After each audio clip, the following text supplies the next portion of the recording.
Hi friends, host Eric here, host of Talking with Famous People,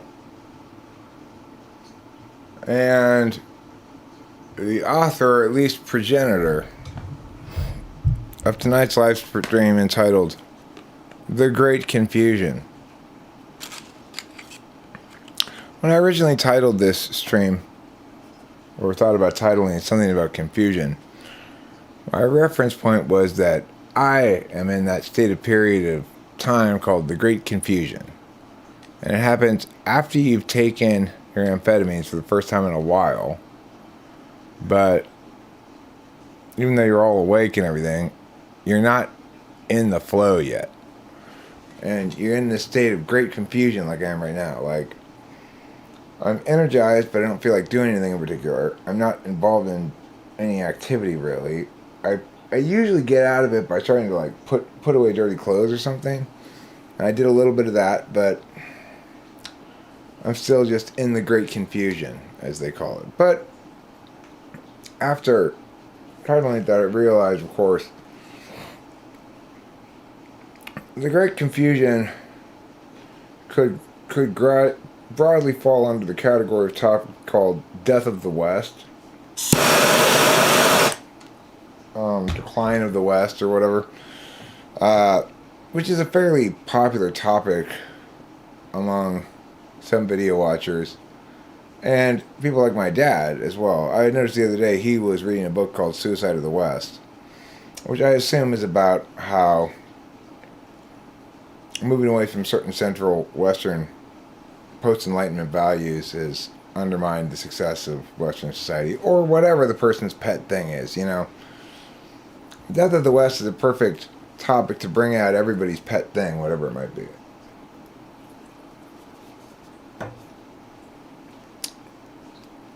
Although I would say in general that probably people who self-identify as being on the right are more likely to engage in such talk than people on the left.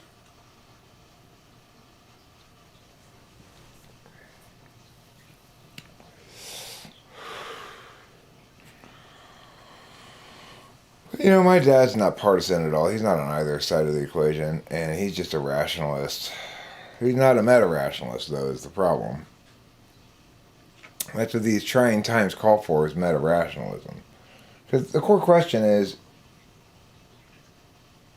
what accountability forms can we still trust?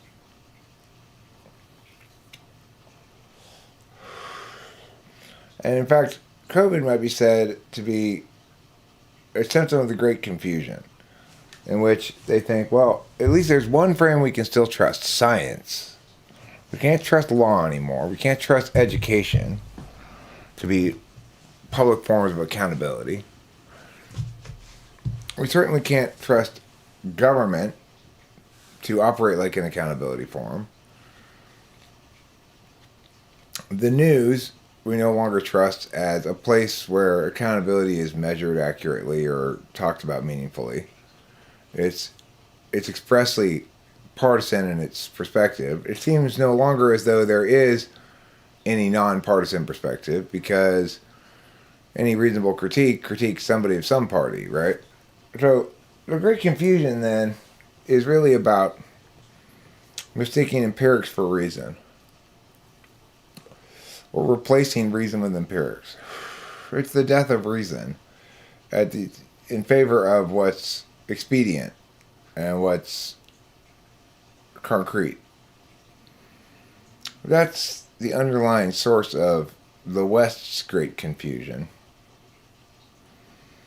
And if you want to talk about some other great confusion, like the Great Confusion of 1928, when everybody briefly thought ducks were geese and vice versa, and nobody could explain why. Well, that's a different topic, obviously. That's a different Great Confusion than the one I'm talking about. But yeah, that's where the Great Confusion comes from. It comes from a delinkage of between action and justification. An inadequate amount of justification, or the wrong kinds of justifications, for given actions or protocols. And then when that becomes institutionalized as a way of being, in other words, let's forsake the reason-based calculi entirely and replace them with impacts calculi, well, that's the decline of the West, so to speak. The West was built on reason, not empirics.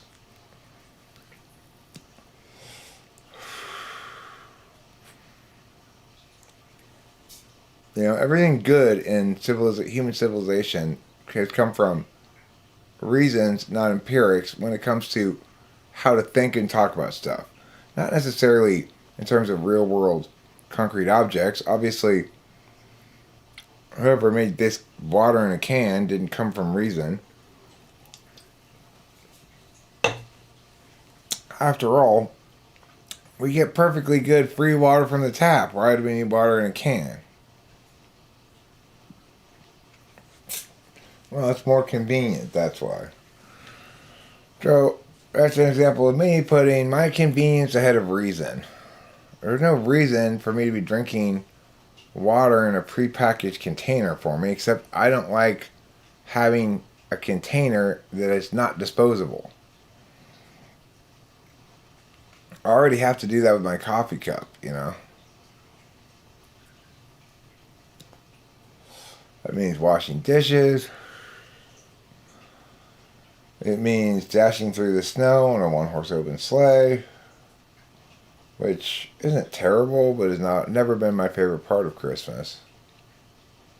I prefer to move very slowly through the snow, waist deep in fresh powder.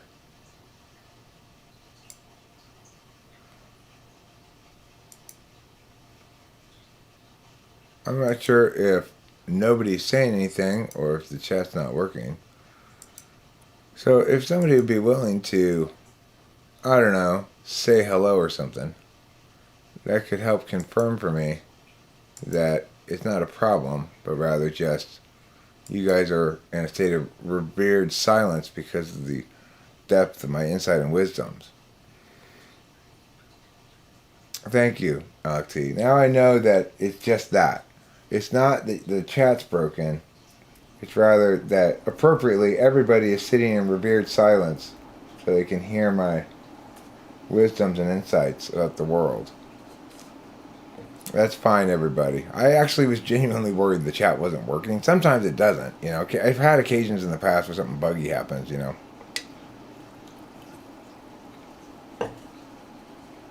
then usually somebody will text me and say the chat's not working. So, yeah, we're in a state of great confusion in the world. Our old mores have fallen by the wayside. Our old understandings of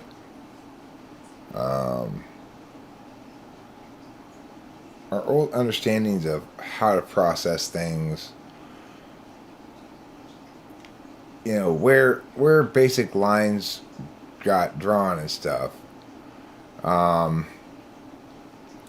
has passed with the ascension of non-rationalists into the role of judges primarily, which allow excessive overreach by government officials in general. And there's no such thing as socialism and capitalism. That's the thing to remember. There's use of force to interfere between consensual parties engaging in commerce, or there's the absence of it. Some amount of that use of force is appropriate, but most of it's not. So when we talk about socialism and capitalism, we talk as though they're conflicting ideologies. They're not. They're not at all. Capitalism is simply when I make a typing session with somebody, no third party interferes. That's it. That's all capitalism is. When a third party interferes with a gun, then that's socialism. But it's not the case that capitalism never uses a gun, right? Sometimes capitalism does need to regulate some markets in some ways, and does so by using its monopoly on use of force. So the dichotomy is ridiculous, right? Socialism, people who think that socialism is an ideology don't get the concept of ownership. you can't have multiple people owning and controlling the same thing, because ownership and control are nearly synonymous.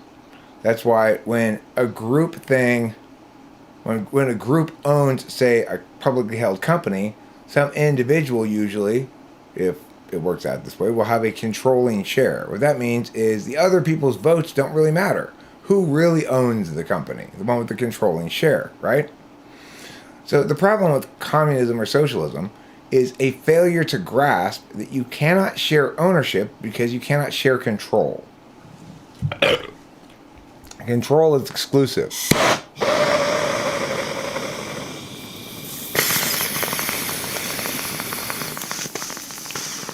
Now, it is true that we have some shared spaces, and in general, what we're seeing now is that with a sufficient amount of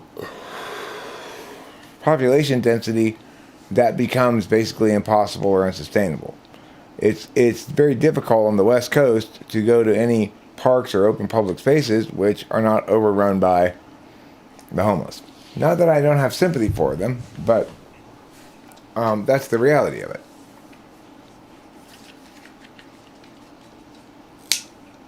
Michelle says, I have no clue why I'm here. ESTJ? Well, probably you're here to try to make the case that you're not an ESTJ, which seems to be your primary motivation most of the time.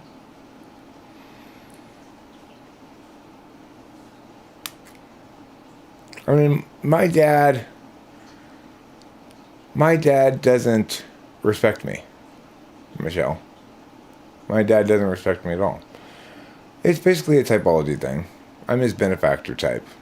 And beneficiary, I mean, I'm his beneficiary type. He's my benefactor. And so, as a consequence, he's not very typologically equipped to respect me. And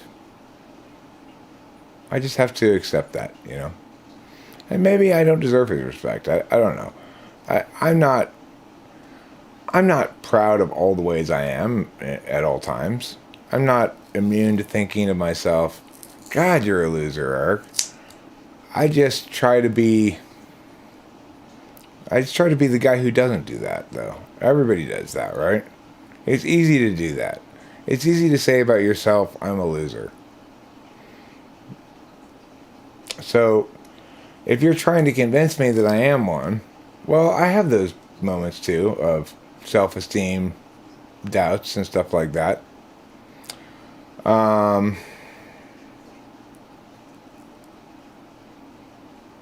But to be frank, you're not capable of eliciting them. You know. Those things are just part of everyone's reality. It's like you're never going to validate on everyone's metrics, right? And if your father, at whose home you're living at the moment, is somebody on whose metrics you're never going to really validate, then you have conversations with him, like I had with him the other day, where I try to I guess, bridge the gap or whatever. And I said, Dad, I know I fail in a lot of different ways. And he just waved me off, shook his head, said, Son, that was decided a long time ago. So, I mean, it's very clear my dad doesn't respect me. And probably never will. I bet even if I became hugely objectively successful, he would still just think I got lucky or it was a fluke or something. It wouldn't matter. He'd still think I was doing it wrong or whatever. Okay, will you guys stop with the fucking middle school shit? It's annoying. It's not the good kind of middle school stuff. I got middle school humor too, but your guys' back and forth is totally gay. Not in a homosexual way either, just in a gay way.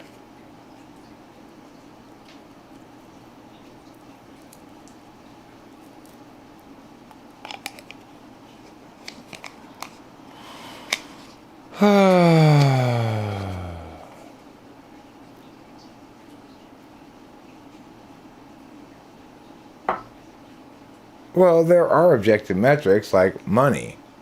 Money and staying out of trouble. Money, staying out of trouble, and being constancy in your personal life. So if you are married once and you make a lot of money and you have a nice home and you don't get in any trouble and anybody notices, then you're considered fully respectable, you know?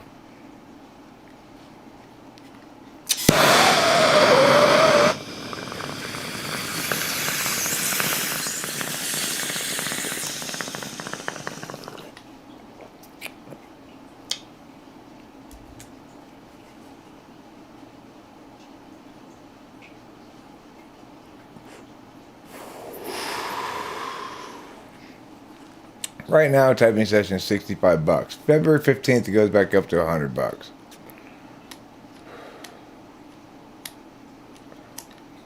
Which goes to show you how much that's worth, Michelle Wee. So I've been divorced 3 times, but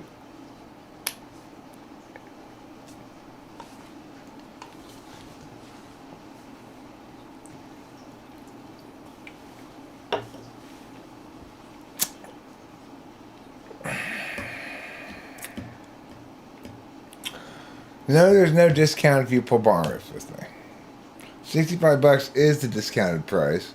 And the reason I'm going to put it back at $100 next month is because I realized I don't really like working that much.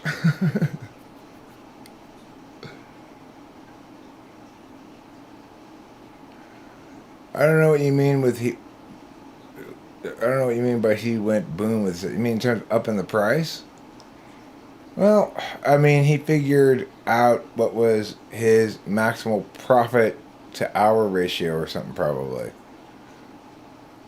As far as the question, do I prefer indica or sativa? My standard answer is I prefer indica heavy hybrids.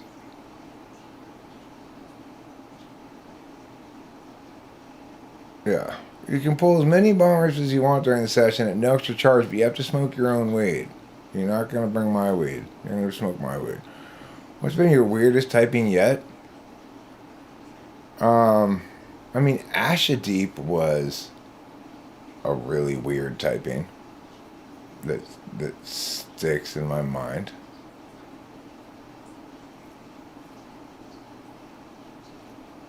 Well, people still pay it, you know. He must think he's a doctor.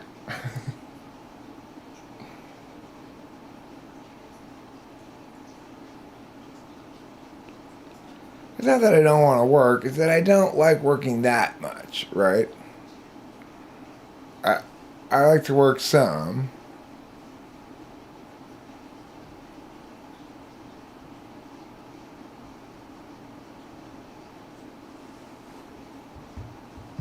I may have had more ESTJ females. You know, somebody asked me the other day, I guess it was Rain, what percentage of people I type publish. I said about half, but as I thought about it more, it's probably closer to a third. It was a third that day. 2 of the 3 didn't. 1 of the 3 did. Have I had any ESTJ females? I don't remember.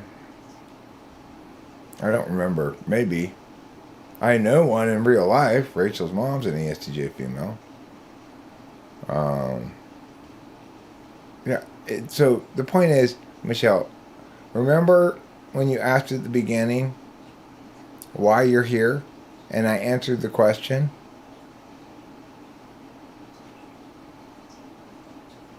That. Why are you here?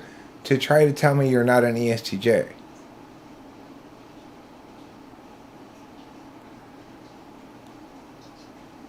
Michelle, you will read as many bad stereotypes of a type as you seek out to read and find.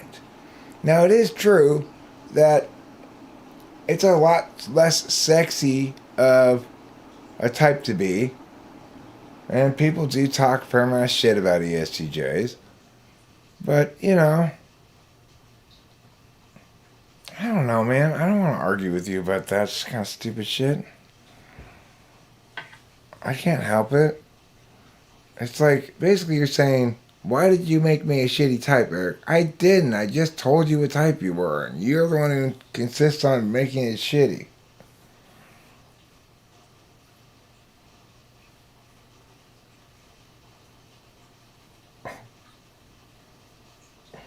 Thanks, Michelle.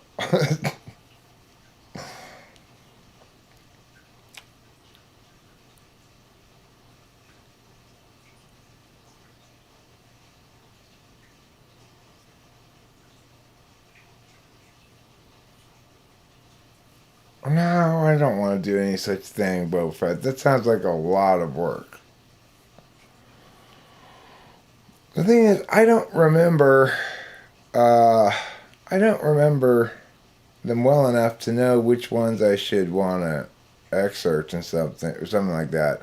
And the other thing is, when I do excerpt shit, it doesn't really do very well usually. My excerpted shit. But it may be because I'm usually excerpting from live streams. I'm not sure.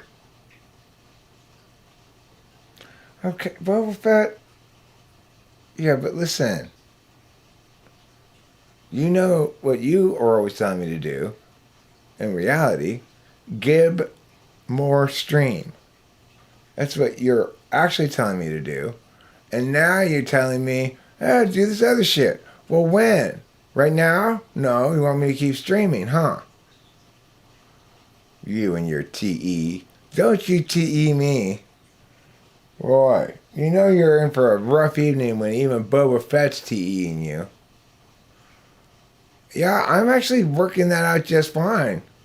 My shorts are getting me good subs rate increase compared to what it used to be. I need to make more shorts. Shorts are easy, quick to make, and get thousands of views.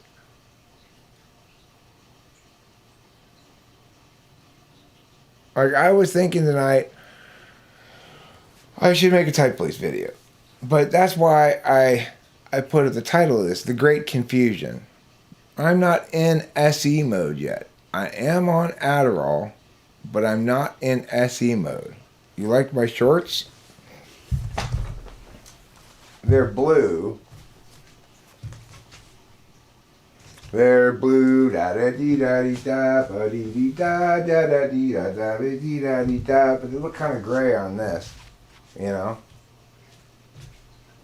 They look gray, but they're actually blue. Da da dee da da doo ba dee da dee da ba doo da da dee da da doo da da da dee da da.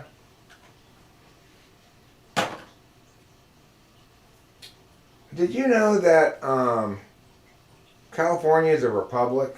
That's right, this is the Republic of California.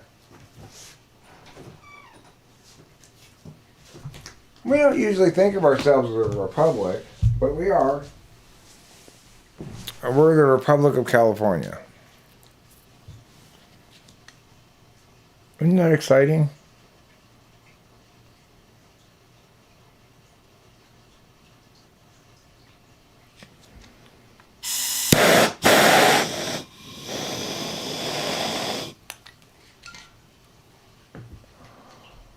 Oh, Michelle, we don't be sad, journey.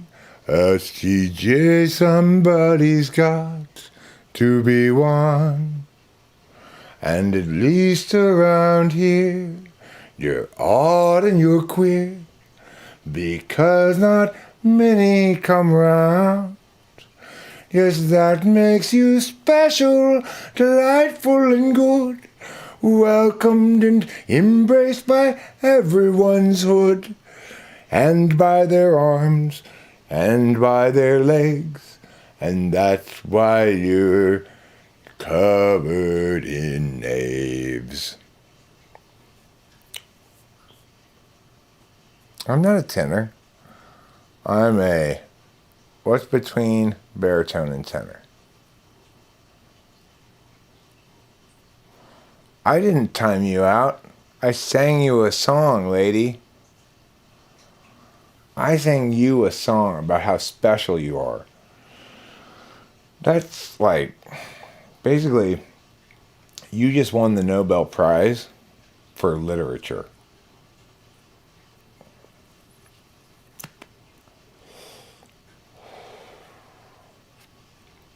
Embarrassing. Embarrassing indeed that you didn't have a better response to that glorious song. No, not awkward either. Okay, you have misjudged the FE. In fact, my song was charming, delightful, fantastic, funny, well sung, melodically nice, and just overall genius. So you, lady, are wrong about my song. You're wrong about my song, wrong about my song, biggity wrong about my siggity song. You're wrong about my song, you're wrong about my song, Michelle Way is wrong about my song. Oh no, not my opinion. Objective, universal, eternal truth and fact. That is landing right in both of your ears. No, I'm not moving on. You don't tell me where to move, when to move, and how to move, and what preposition to move with, okay? I might move with, I might move through, I might move around. But now, since you say it, I am definitely not moving on. You can just take that jive and shove it up your jive hole. Okay? I don't like this, like, zit remnant here. Shove it up your jive hole.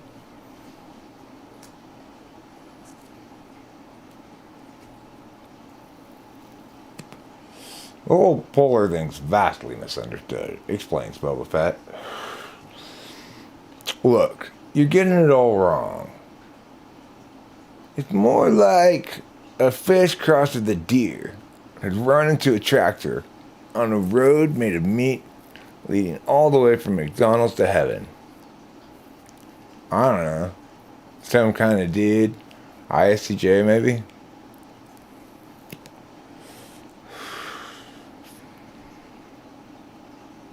It never popped. It's basically gone away, but it's left this red spot that's like a zit and a little teeny little bit of bump left underneath there. Not even that, really. Jaguar. If I could come up with a lot of good ideas like that, then I would. No, it's not. It's a pimple that never went through its proper pimple cycle. For fuck's sake. Don't tell me about my own face. Hi, darling. Michelle Wee's here being combative, as usual. You know, she's fond of capital letters and exclamation points.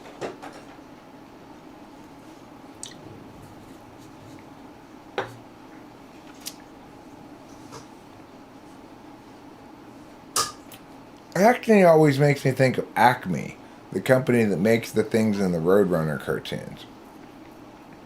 That's a general purpose company if you've ever seen one. They make all kinds of different things. There is an ordination and process to pimpling properly. Instead, I just messed with it for days and days and days, you know. I look at my own face way more than any of you guys look at your own faces, I bet. Way more. I'm constantly looking at my own face. Why? Because I'm Mr. Likes to talk on camera guy. That's why.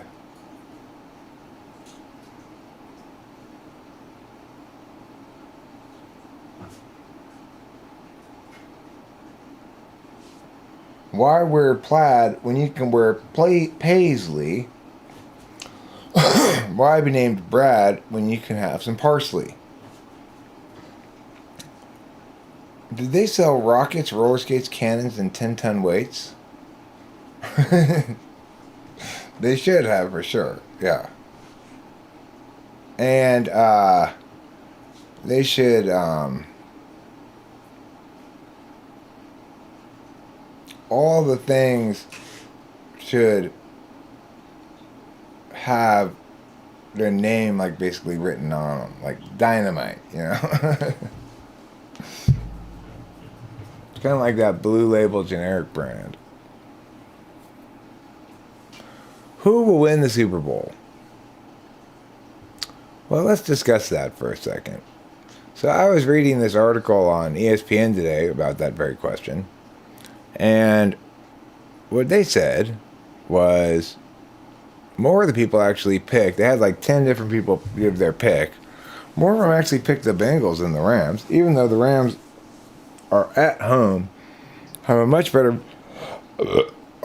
overall record, are a higher seed, and have a lot more, I guess what you might broadly call star power. Can I ask what you're doing, and Rachel, if you need any help? No, I'm okay. I was just emptying out some, beans. Emptying some beans. Yeah. Cool.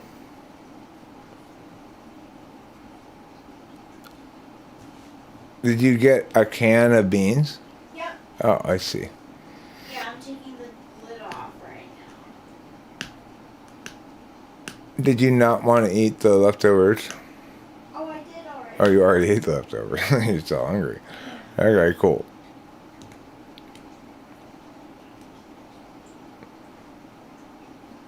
Yeah, Rachel's making herself some beans right now.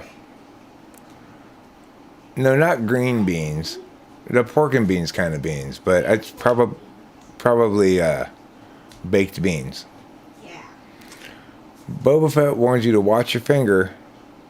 Yeah. That's what I was watching for. That's what I was doing when you caught me. Did you cut yourself? No, luckily. Your trash can's behind you. I was just gonna say, should I use that one even though it's outside? Yeah. I'll probably clean tonight. Okay. Being a ditz, huh?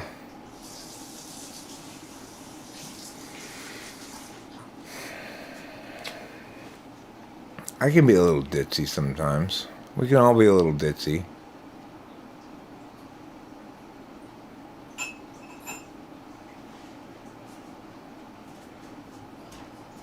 You know, I was thinking something about that the other day.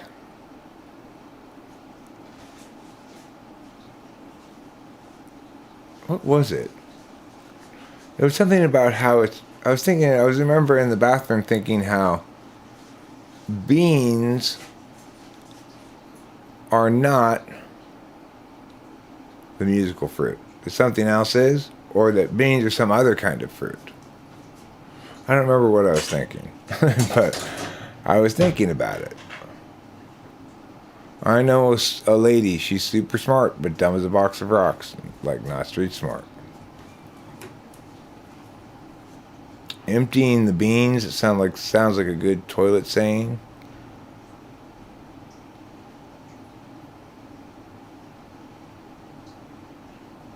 Oh, I think I was thinking something like this. Because beans aren't fruit. I was trying to rewrite it to be proper. Beans. Noisy legumes.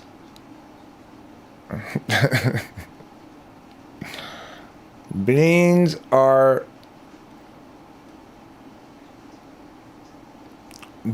comprise legumy music. And then I don't remember what I was thinking was the answer. But that's what I was thinking about it.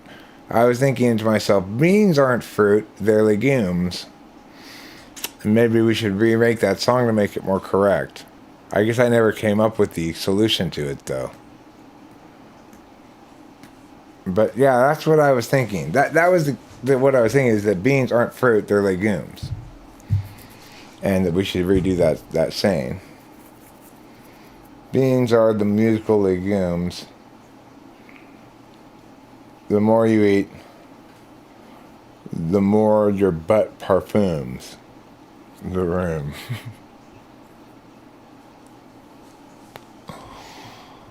Because it's true, beans are not fruit.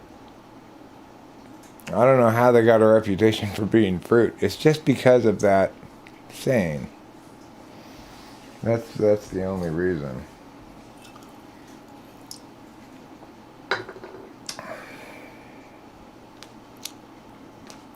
And then I spent some time thinking about how what makes it a good saying is, in fact, the calling of the beans fruit. Because everybody knows beans aren't fruit. Makes it funny. That's where the funny is.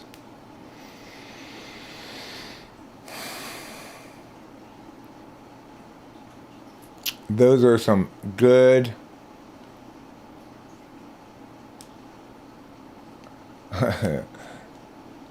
were you guys here from earlier for my story about the surprisingly handsy manager at the CVS who was not handsy with the middle-aged lady but was handsy with like the 22-year-old girl, you know? And I almost said to her when he walked away, I thought in my head, and I was about as close to saying it as I ever would be close to saying something and not say it, which is, wow, he's pretty handsy. Because he did one of these numbers, and you too, don't forget to take a break.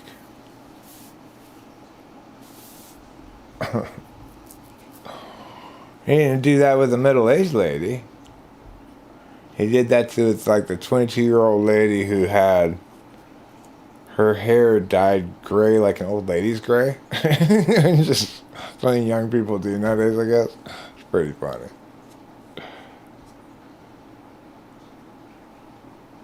Well, see, the thing is, I think the reason, as I said earlier, the reason I didn't say it was because she didn't recoil at all. I thought, or pull away from it at all. I thought, oh, they're probably sleeping together.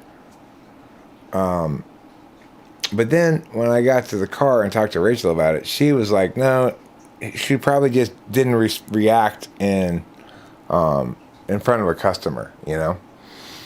So Rachel interpreted it as an FE tool thing. I interpreted it as I used FE to draw a conclusion. That's why I didn't say it. It's because at the last second I thought, no, they're not be sleeping together. Okay. Well, look, Michelle Way.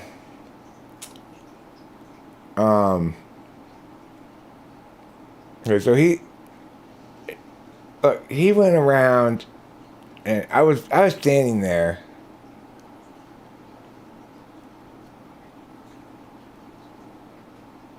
No, she was trying to be friendly and didn't want to react, didn't want to be seen. She was the one who got arm fondled. Which is not a big deal inherently. It's just, well, I mean, I didn't see her react really at all to it. So I just didn't know what to think about it, I guess.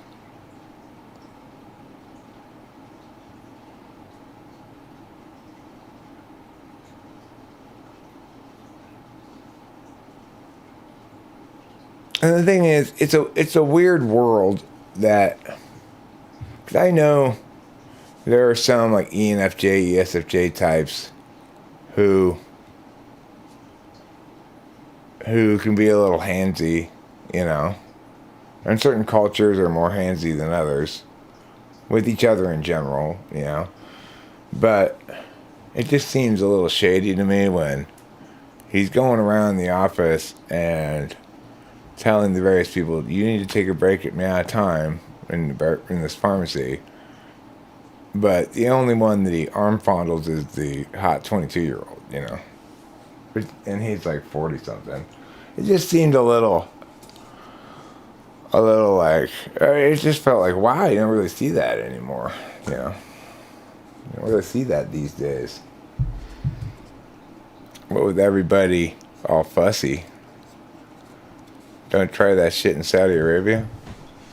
Yeah, I know they're really, women and men, they're really incredibly terrified of each other.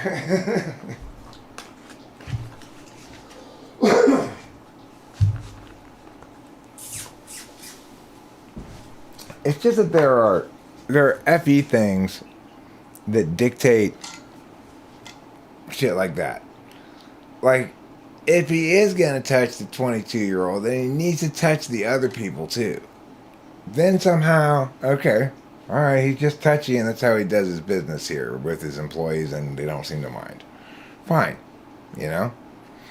That's the FE factor, right? So if he wants to arm fondle that 22-year-old, then he needs to give everybody a little touch too. So then he's conveying this message that yeah, I was talking about CVS again. For some reason, Jack loves it when I talk about CVS. I don't know why. Well, the thing is, I used to start my classes by starting with like with a lecture that basically said, "Here's what bodily integrity rights mean, and you should expect your teachers to not touch you at all. So I'm not going to come around and put my hand on your shoulder ever. You're never going to see me touching you, and no other adults that come in here should ever do that either. Because there's no reason to. There's just no reason to. It's an assertion of ownership over your body in the moment there that's inappropriate, regardless of who you are, whether you're a kid or not. You know? So I often start my classes with lectures about bodily integrity and what it means to, you know, and I'd say things like, and if you have a teacher that is like that, who puts their hand on your shoulder and stuff, don't be afraid to say, "Don't touch me." You know? Well, I wanted to make it clear narratively that I was definitely not that. In fact, I was the opposite of that. You know? Because, I mean, I am, but it's affirmative defense, you know?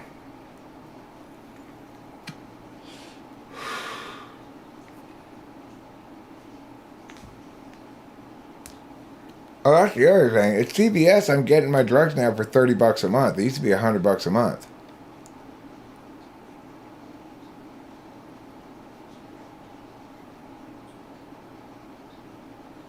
Yeah, and then I've set a standard. Like, I already know in advance I'm not interested in touching them. I'm not touchy, really. Like, I'm just not very touchy. But then now I've stated it as like a rule, so I make sure it doesn't even accidentally happen. And also I've made it a good lecture that undermines I'm sorry, Rite Aid. My bad. You're correct there, Michelle. I've really been doing Rite Aid a great disservice in all this conversation. But then it also gets me to lecture about my pet TI kind of issues too, right off the bat, in a way that nobody's going to. That's a parody. Now, if you're gonna finger bang her, you got to finger bang everyone.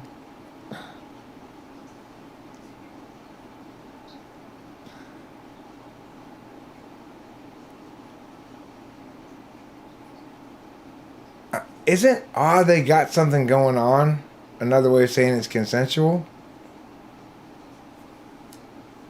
They got something going on? Or what? I don't know.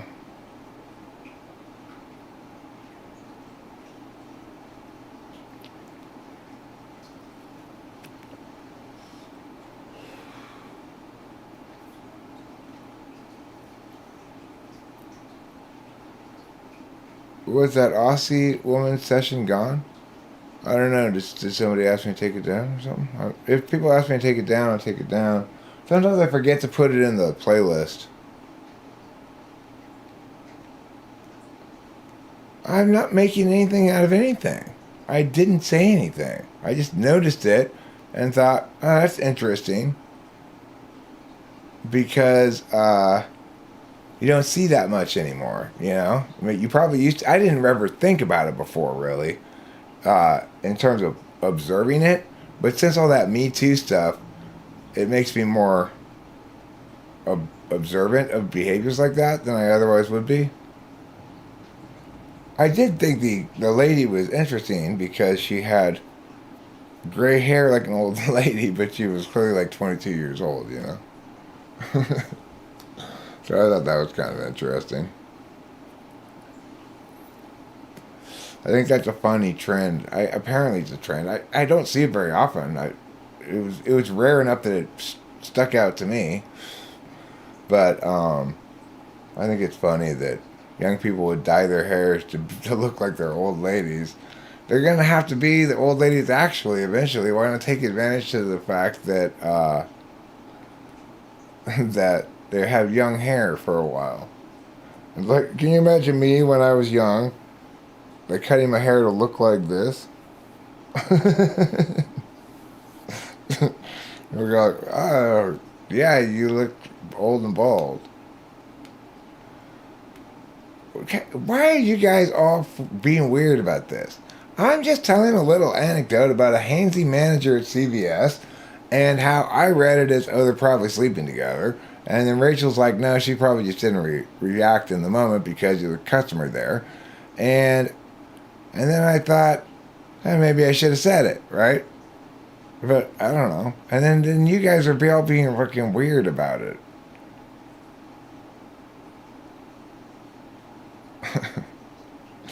Yes, that video, the stabbing song. I'm not sure I like the video very much, but I do love the song a lot. But I can't play it.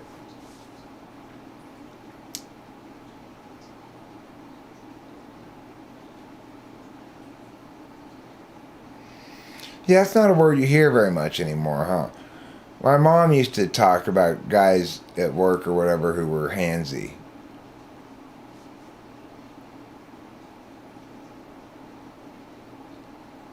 Well, I don't know. I didn't know exactly how to read the situation. I ended up saying nothing. You know. But what I thought in my head was, "Wow, he's pretty handsy, huh?" That's what I thought in my head.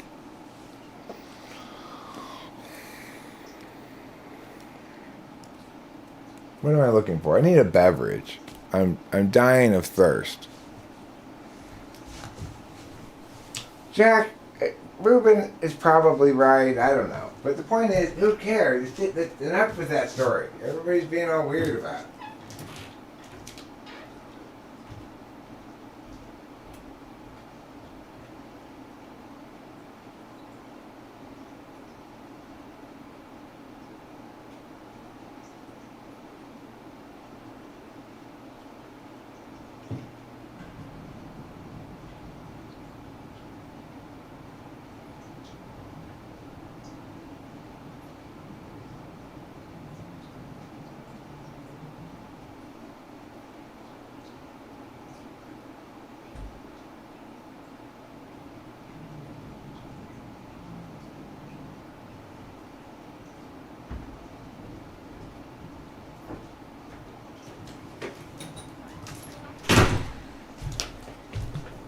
Strong, hard, fat joy to you too, Eliana Diaz. I am as parched as Karch Karai after an extended beach volleyball tournament.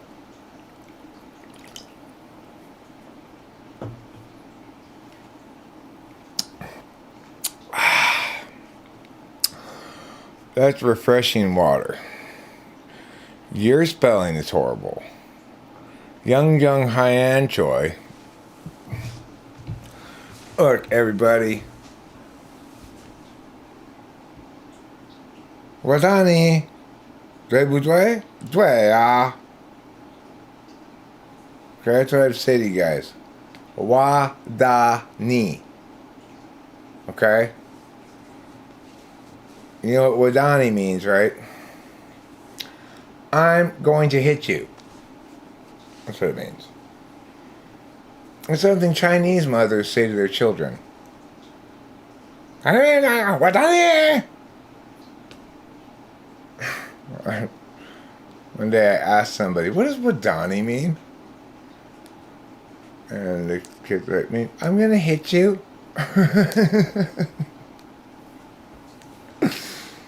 Oh, is that what all these mothers are yelling at their children all the time? I don't know. What do I look like, a China expert, Michelle Wee? Here's my imitation of a Chinese woman on the phone. Hi. 对对对对啊对呀，对不对？对对对对，拜拜。That's Chinese woman receiving a phone call. Ring ring. I'll repeat it for you. Hi. 对对嗯嗯对对对啊，对不对？对啊，对对，拜拜。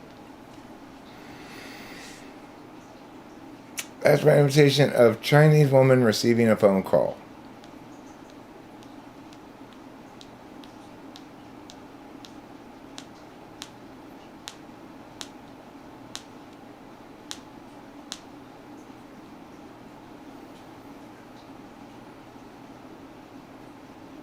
I speak some Chinese.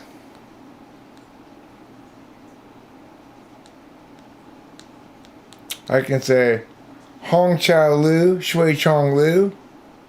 I want to go to the corner of Hong Chao Lu and Sui Chong Lu, please, taxi driver. Because that's where I live here in Shanghai. We're close enough. Just drop me off at the corner of Hong Chao Lu and Shui Chong Lu.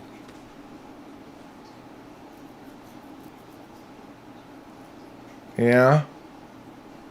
That's some Chinese I'm speaking there.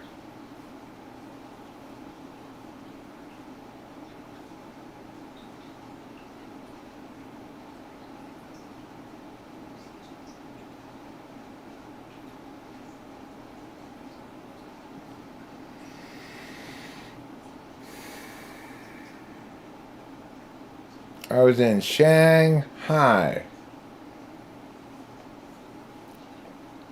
When I was in Shanghai, I had to shop at the Carrefour. The Carrefour was a French supermarket that they had near where I worked in the expat kind of section of Shanghai, right? Where it's like a lot of Western businesses are set up, kind of. And I'd go to the Carrefour to do my grocery shopping. The thing about the Carrefour is it's not just a grocery store. It's got like floor that's just all electronics. It's got a floor that's like all clothes. It's got a floor that's like mattresses and stuff. And then it's got a grocery store floor. But the grocery store floor, the thing is, buying groceries at the Carrefour in Shanghai, you've got two choices. You can buy cheap, but then you never know what the fuck you're eating. It's like, what is this? Okay, never mind. What is this thing? You know? But they can't explain it to you. So, anyway, you end up buying imported things from America at the Carrefour in Shanghai, and those are expensive. They're more expensive than they are in America. So that's not a good way to buy groceries in China. But you know, it's like either you buy shit that's imported that you're familiar with, or you buy like, you know, they've got this box of dead birds, you know, like dead plucked ducks, just a box full of them. And pick your dead duck, you know. And then they got all these tanks, all these fish in it. And you're like, hey, where did that fish come from? What is that fish? Yeah. I don't even like fish, so fuck this.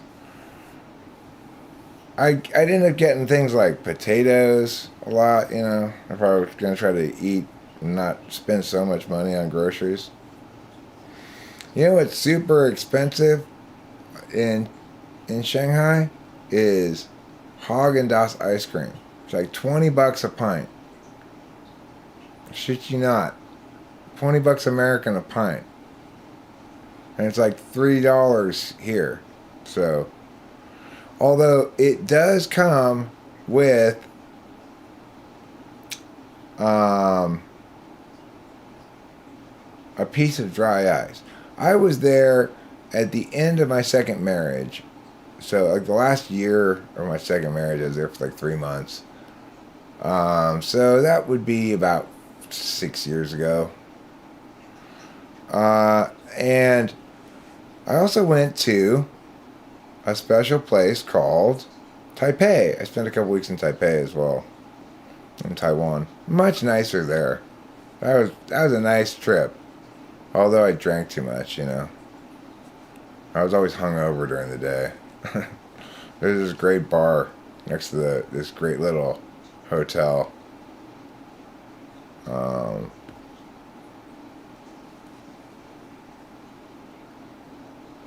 Carla Incensed.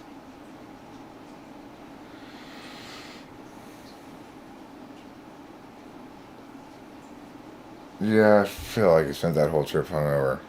Because at the end of the day, every day I'd go to this cool bar that was next to the hotel. It was a great bar.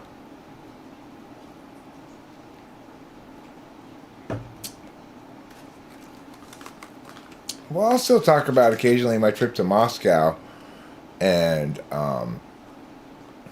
St. Petersburg, but it's usually I'll stress that I mean I always go. I was like always hungover.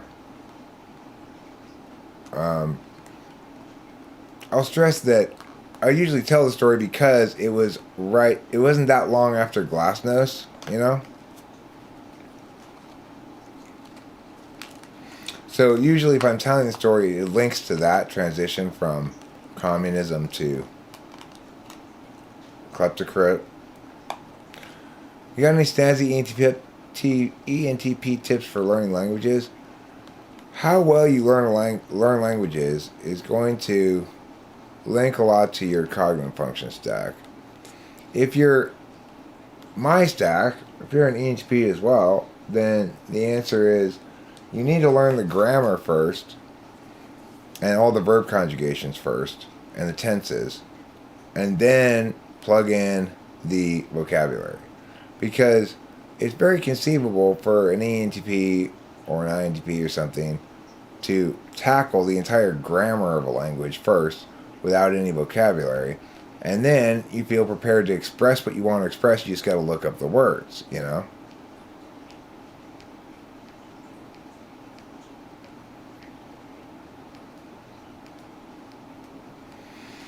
Your sister says, I don't need to visit you. I've been there already. And you say, for my wedding, that was 18 years ago. Yeah, that's silly.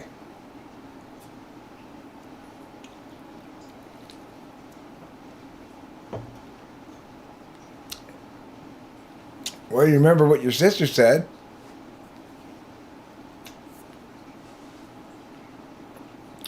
Hey, look, Michelle, you're proving me right. Why did Michelle come here?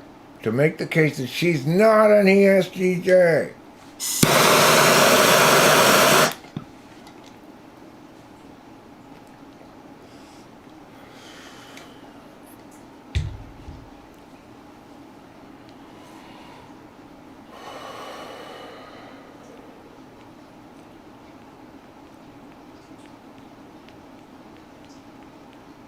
So a rabbi, a priest, and a Chinese person walk into a bar.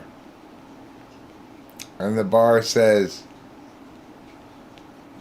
says, welcome to the bar. And the rabbi says, give me a kosher drink. And the priest says, give me a holy drink. And the Chinese guy says, where's the railroad you want me to work on?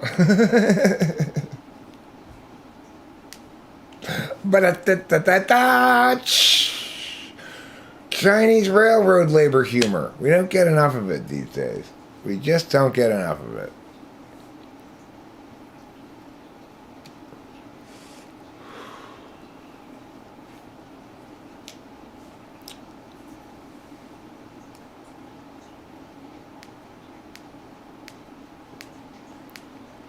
You failed Latin. You tried. I was going to be a vet. I don't get to play with animals for a living. I'm flipping a house now. INFP.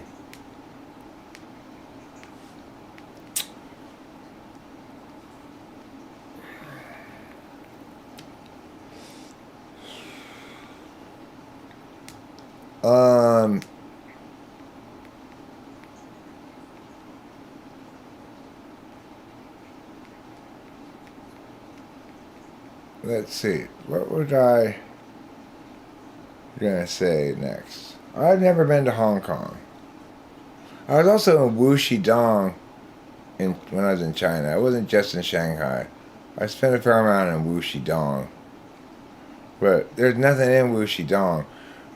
Maybe, in fact, I think it is my very first video on the channel is a travelogue video of me from Wuxidong, China. I think I'm going to play it for you now. Won't that be fun? You'll get to see my exciting travelogue video from a long time ago from Wuxidong, China. Everybody wants to go to Wuxidong. Yeah, yeah, yeah. Wuxidong. Yeah, yeah, yeah. All night, all right. Wuxidong.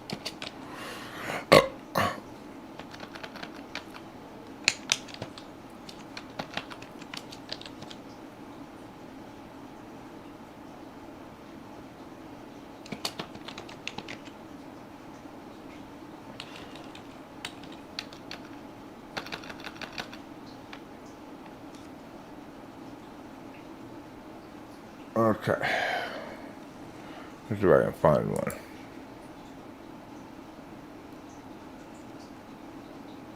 Here it is.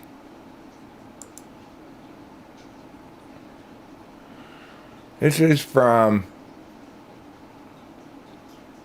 March, meow, meow, meow. Okay, it's from March 25th, 2014. This is probably my earliest video. Welcome to Eric. And as you can see, I was so lame back then, that I filmed it vertically. How lame is that? Oh, Eric, you should know better than that. Wuxidong. Wuxidong, China, my friends.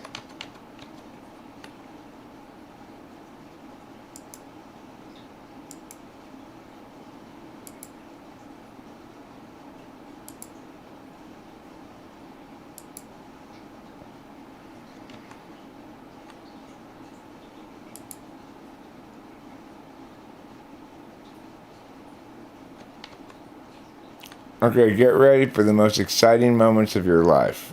They're about to happen right now. Finally, at long last, you get to have the most exciting moments of your life.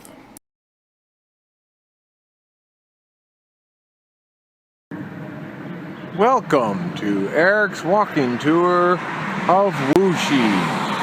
A Wuxi travel video log for all people who might want to come to Wuxidong, the city of the future.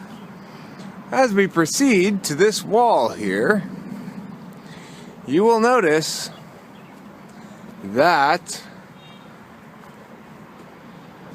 there's a big lot here that's an empty lot. And in the background you'll see lots of skyscrapers. They're not built yet, but they will be soon. And a nice highway that has almost no cars on it, because nobody lives here yet. But there's a lot of optimism in China. Someone will move here, they say, and live in those skyscrapers. Will it be me? Probably not. However, you never know. Maybe someday I'll be mayor of Wuxi. And that's the end of Eric's Wuxi video log. I hope you enjoyed this trip down the roads of scenic downtown Wuxidong, 10 City of China.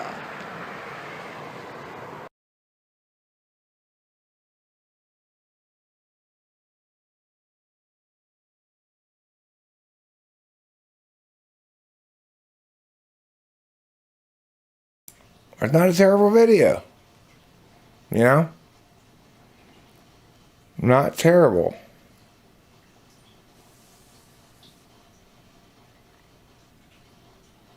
I was in Wuxidong, China.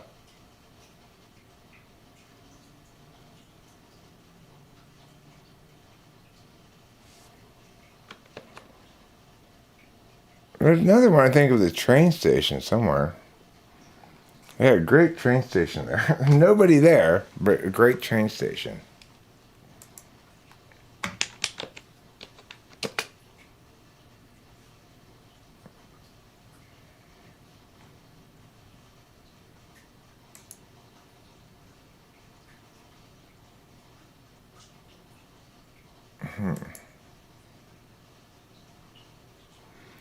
Okay, I know what I need to do to find it. I need to go back in time. That's what I need to do. You look at all the videos and then go back in time to the first videos.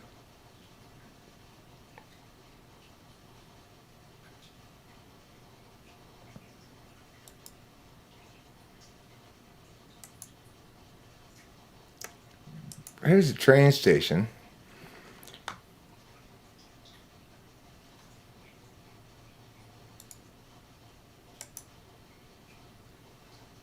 You know what would be an easier way to do this, actually?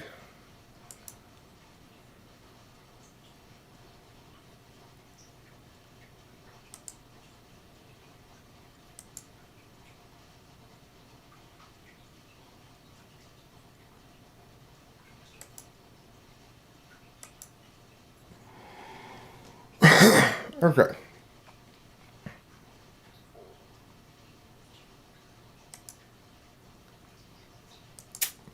This is easier. Now what I'll do is put them in here as a media source.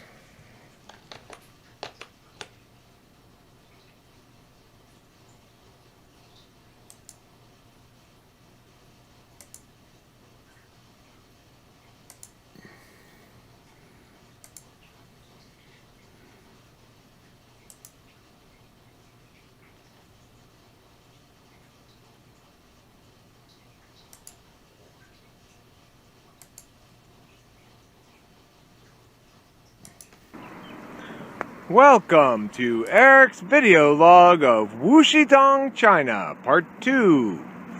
Here we see a lovely little river in Wuxidong. I'm on this bridge right now. Let's walk forward a bit. Let's take another look at the river. There it is. It's on the other side too. Now let's go over here.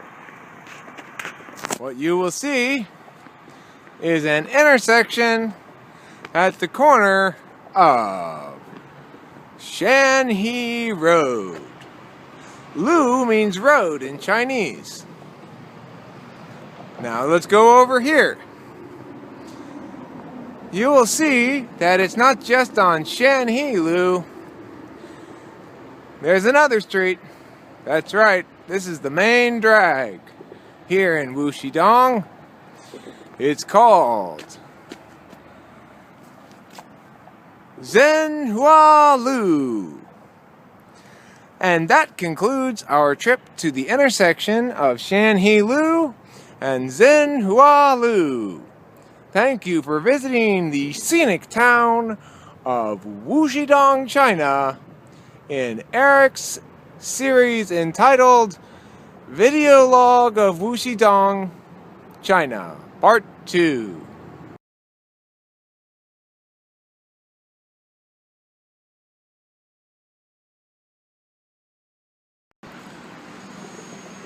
thousands upon thousands of people signed a petition on change.org saying, "We want more of Eric's video logs of Wuxidong, China." And so it is. I present you part 3 of Eric's video log of Wuxidong, China. Here we see the street from the other side of the street. And some more skyscrapers. And some other things. I hope you've enjoyed part 3 of Eric's video log of Wuxidong, China. And remember, when walking down the sidewalk, don't fall in the open holes.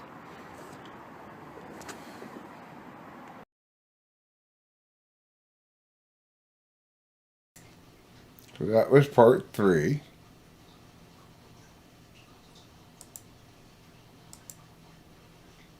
Here comes part 4. There's like 5 parts total or something. Here comes part 4.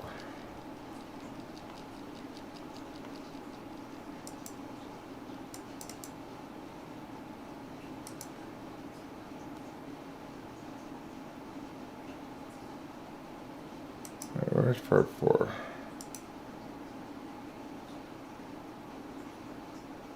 Oh, finally, go to the thrilling conclusion. You get to see the train station. S.I. Wankery. Boy. Welcome to the final edition of Eric's walking tour of Wuxidong, China. Here I am in front of the train station at Wuxidong.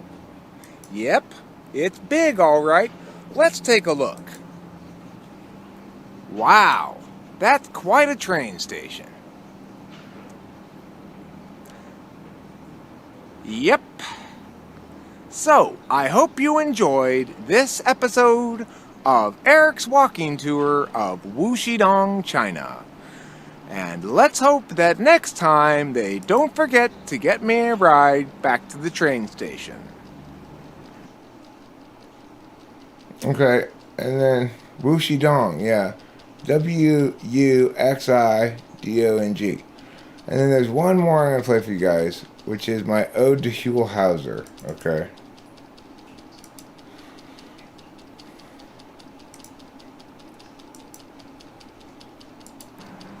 Today we've traveled to Wuxidong, China. And we're in search of Wuxidong gold. What you'll see up ahead, look at this. Would you look at this? It's the Wuxidong train station. Wow. Have you ever seen anything so big? And that's it for another edition of Wuxidong's Gold. Now, obviously, my aesthetics as a video maker or whatever kind of a maker were not very developed back then.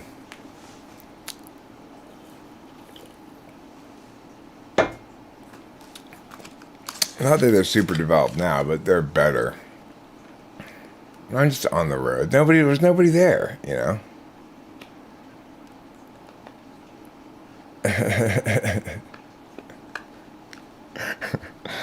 I guess I thought it was a fun term.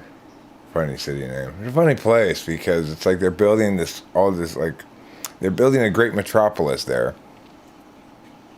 But there's nothing naturally occurring about it, right? They build the infrastructure of a great metropolis without anybody living there yet. It's so strange.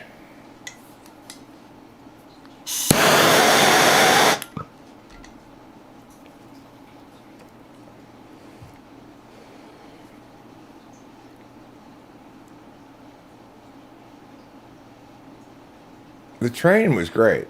The train in China was very fast. It got me from Shanghai to Wuxidong in just a few hours, and it was quite some distance away. I don't know what type Joseph Campbell is. Probably some type of NI type, I would guess.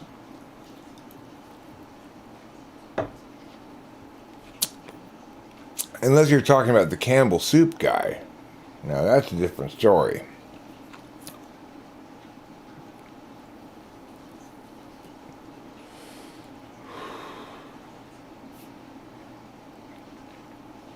So, you know, I would do a better job if I were in China today of making videos. I do a lot of good videos, little videos. I may make much shorter videos and, you know, but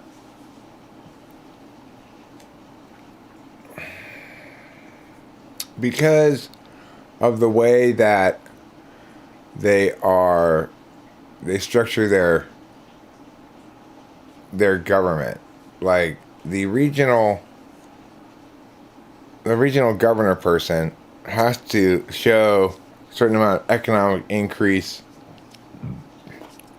in the area in order to justify remaining in that position. And so they just do a bunch of arbitrary construction projects. That's why. It's because communism, that's why.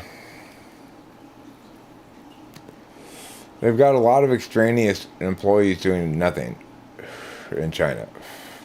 Like at the Carrefour, there's like 2 people. They're just stationed in every aisle to answer questions that are unnecessary. I don't even speak English, so they can't answer my questions. They just, people needed jobs, and so they had to give jobs to everybody. And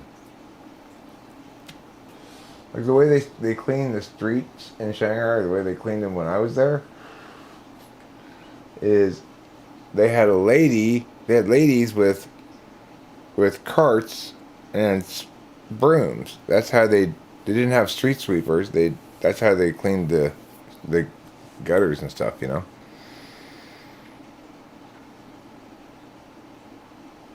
It was a weird place. Unlike Taiwan, which is like America but super nice, but with no birds. Taipei had strangely no birds. My theory, they ate them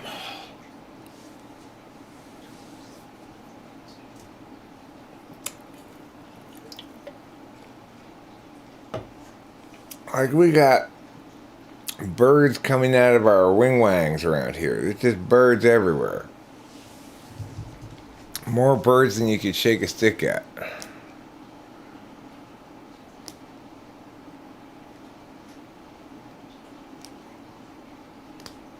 Neither were your tits. Your tits weren't what? Eating birds? Yeah, I'm all pro Taiwan for sure.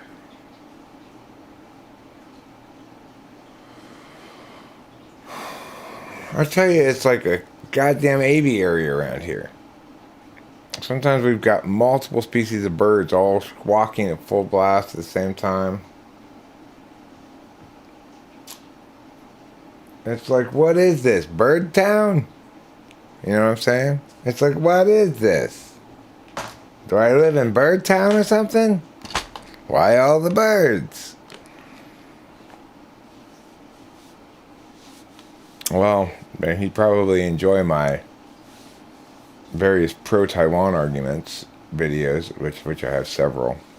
One of which it has shit tons of comments on it, because for a long time, idiotic Chinese nationals would put Chinese nationalistic shit up there, and for a long time I'd answer all of them and tell them what idiots they were. Hey, Michelle, let me tell you something. As far as I'm concerned, there is one China with one government, and it's the Taiwanese nationalist government. It's not the PRC. PRC just needs to hand over the reins to the Taiwanese if they want one China. That's the thing that nobody ever tells China, right? Okay, sure, you have one China. Just hand over the reins to China and Taiwan to Taiwan. Not the other way around.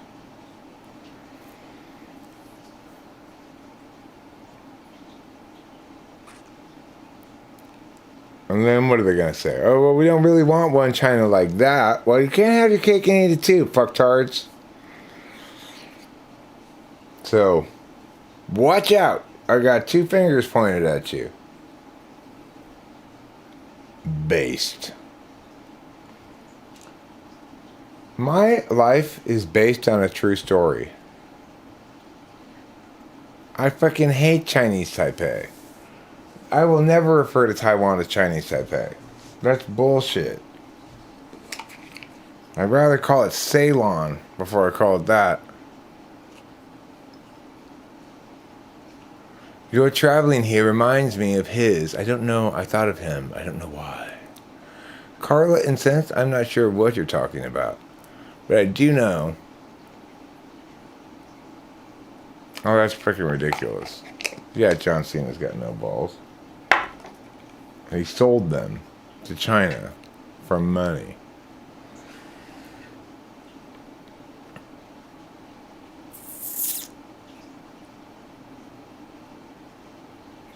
I know, Michelle, you're preaching to the choir here. I'm a long time Taiwan advocate.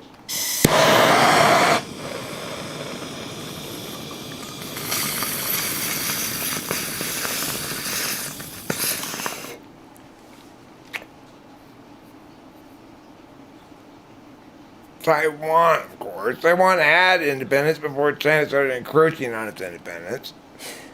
Catalonia is just being fussy for no reason. They're just being stupid. Catalonia does not need to be its own country. Give it up already. Well, that's me, Jack Torrance.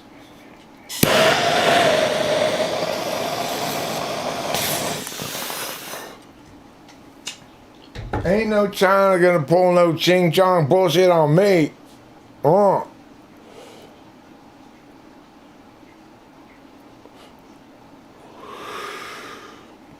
No Trump. For God's sakes, people.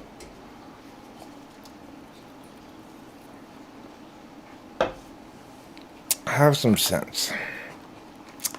Have some sense. Michelle Way, you are in short supply of common sense sometimes.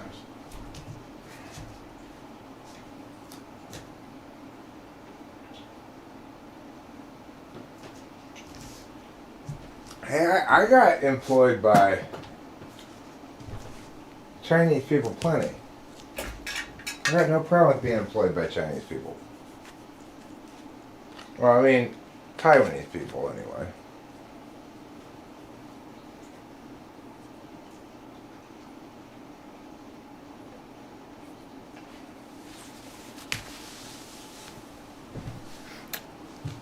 It's called the PRC, guys.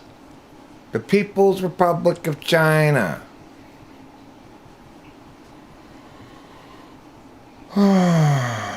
I know you said Junior. Nobody wants anything to do with that name anymore. It's a stupid idea. People have... That name is poisoned. And there's no reason to prefer Trump Jr. over an actually qualified candidate like me. What does Trump Jr. have as qualifications? The fact that he's the son of the most divisive president ever?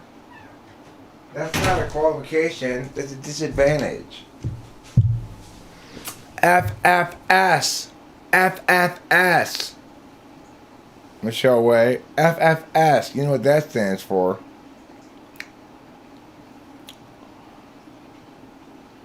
It stands for fuck the police coming straight from the underground. Young Eric got it bad because I'm brown. Fucking with me because I'm a teenager. With a little bit of gold and a pager.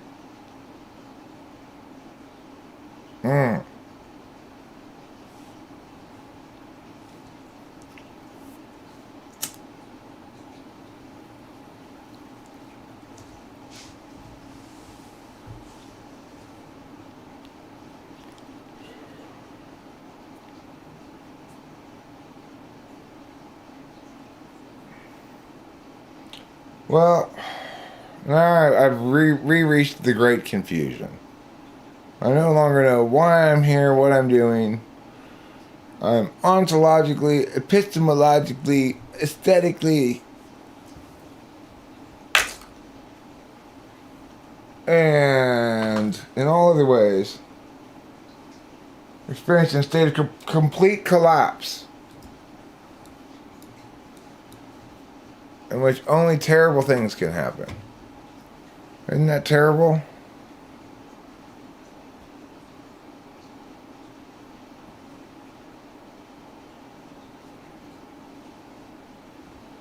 Oh, kitty. So good and true. So just and fine and special. Your justice and fineness and specialness resound. Wonderful, wonderful kitty.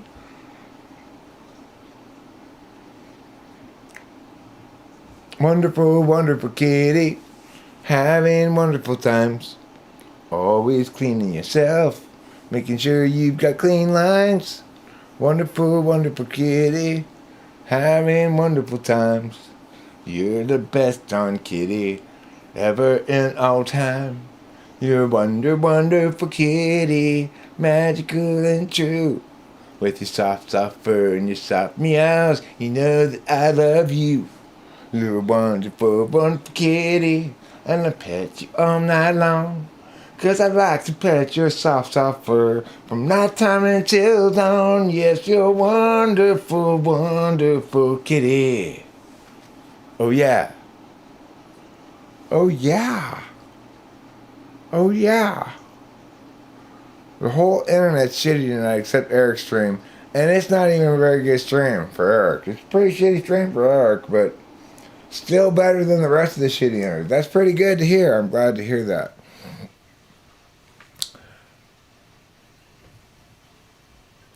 But I'm denying you a piece of the glory that you deserve to have. You deserve this glory as much as I do. Wonderful kitty. Having wonderful times. Always cleaning yourself. Making sure you've got clean lines. Wonderful kitty. Magical and you. You know you're a wonderful kitty. And that I love you. Wonderful kitty. Wonderful times. I'll keep that in mind, Rachel. I already bathed tonight. So I should be fine. I won't bathe tomorrow. I'll keep my luck.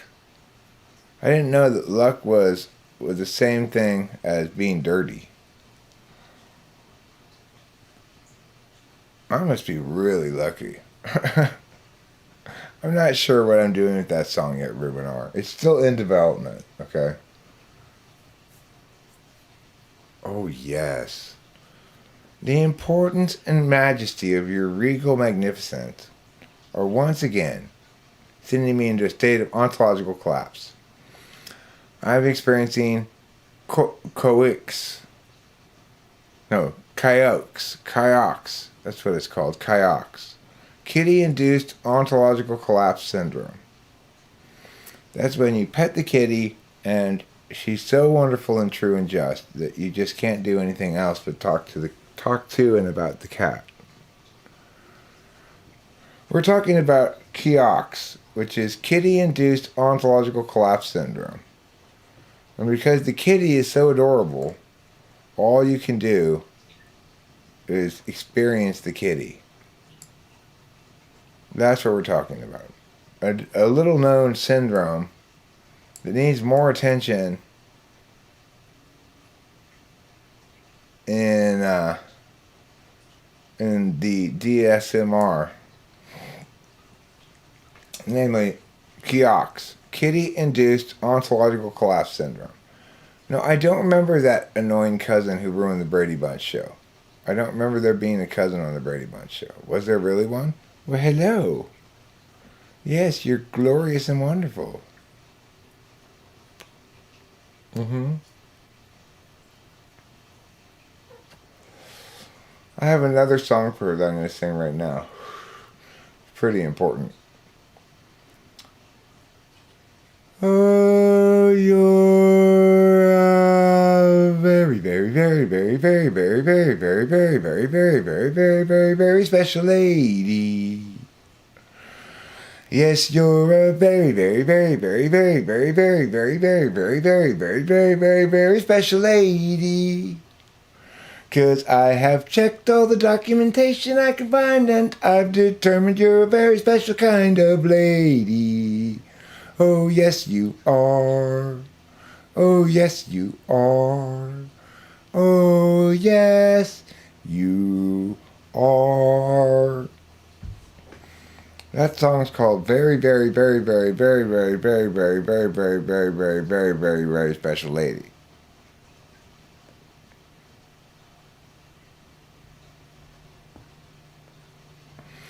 That song was the song that I'd sing to my dog. Okay? So my dog, she had her song. Although I'd sing it sometimes to my daughter or Rachel or somebody, but which is the very, very, very, very, very, very, very, very, very, very, very, very, very, very, very special lady song.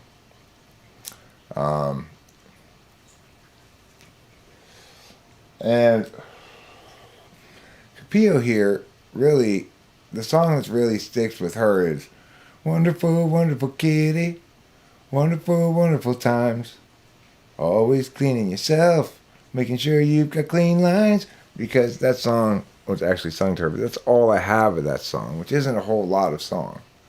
As you see, she's a wonderful kitty sitting right next to me. Isn't that sweet of her? She doesn't have to sit right next to me. She could sit anywhere she wants. But she chose to sit right next to me. Because she's a good kitty. She's a wonderful kitty. Isn't that nice of her? Isn't that considerate? She's usually a little more selfish than that, so I know when she... Oh, yes. Yes, you're my glory friend. I know. I know about your majesty and your magnificence. I know all about it. I learned about it at Kitty Admiration School when I got my bachelor's degree in kitty admiration. That would be a great bachelor's degree to get. I got a bachelor's in cat admiration.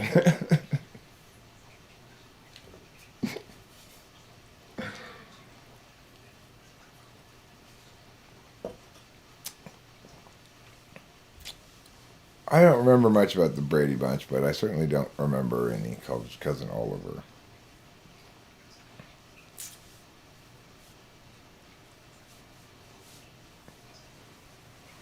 I do remember that episode of Growing Pains, though. No, I'm sorry. It wasn't Growing Pains. It was the one with Alex P. Keaton. What was that show called?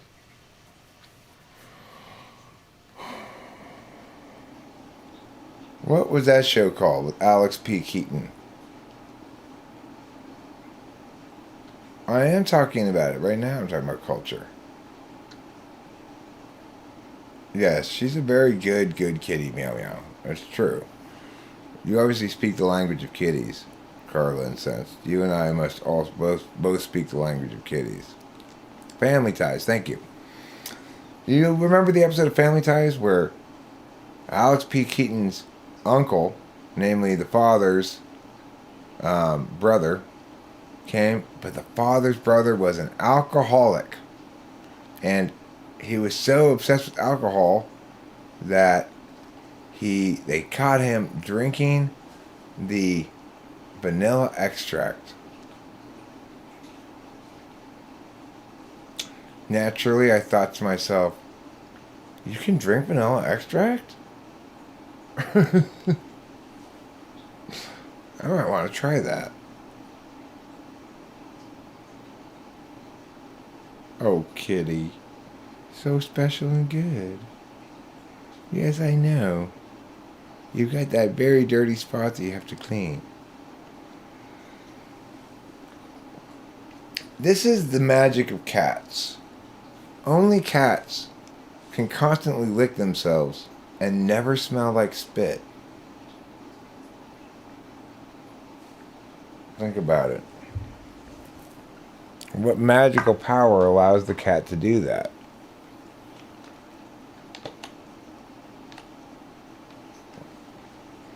It's a good point, Eric, you're saying to yourself.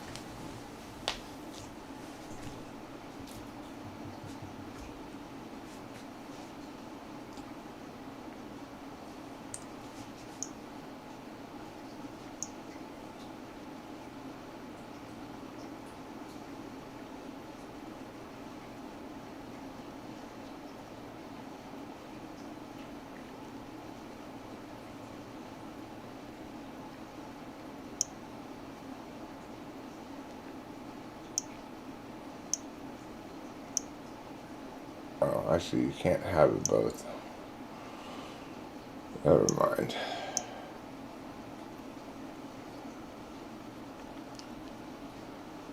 Through the magnificent power of the kitty, though I constantly lick myself, I never smell like spit.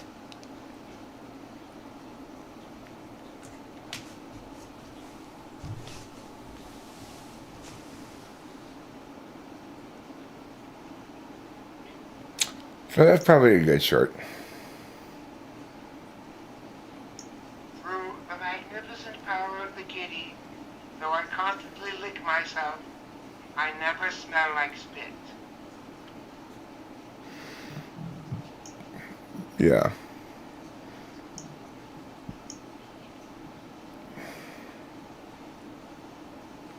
That's a good short. That short will do well, I think. It does explain an important law of the kitty.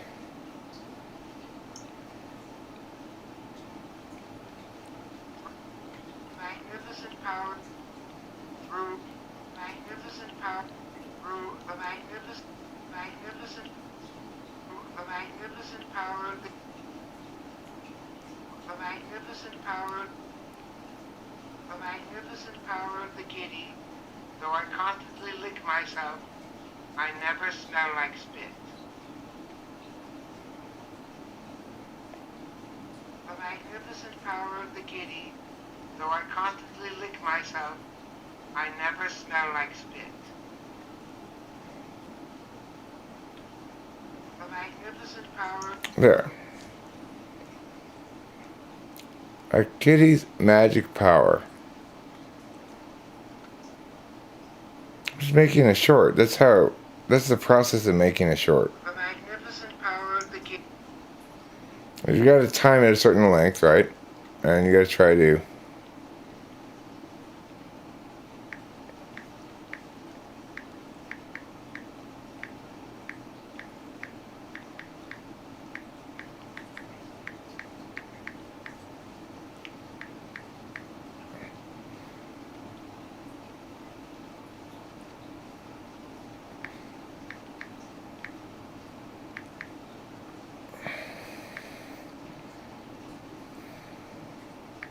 It's funny how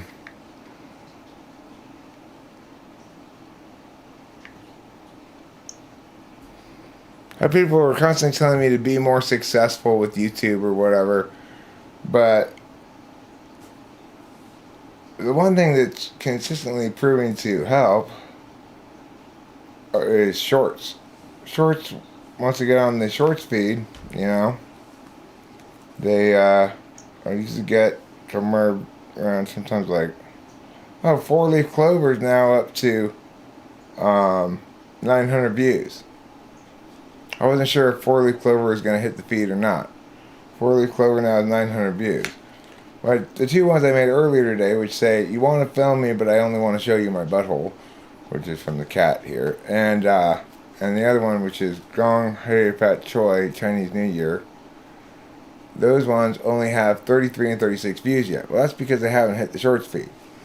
So that 4-leaf clover one must have just gotten on there a little bit better.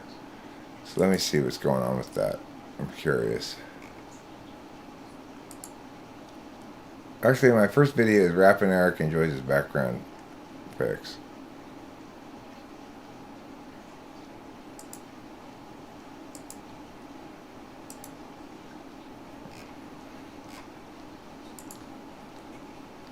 And then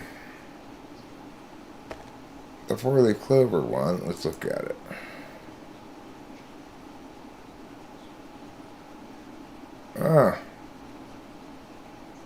It's all like right now. Okay, so from 7 to 8 o'clock tonight, prior to that it had like 100 views. From 7 to 8 o'clock tonight, it went from 100 views, it got 310 views in 1 hour.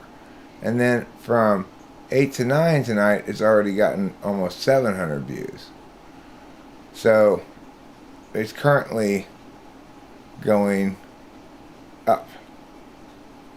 It's on the short speed now. So if it continues it for another hour on the short speed, at that rate, well, then that'd be a big hit. You know, that'd be like 2,000. But it's already got 1,200 views now. And what is it? It's a 6-second video of me saying, here we have a 4-leaf clover. That's it, right?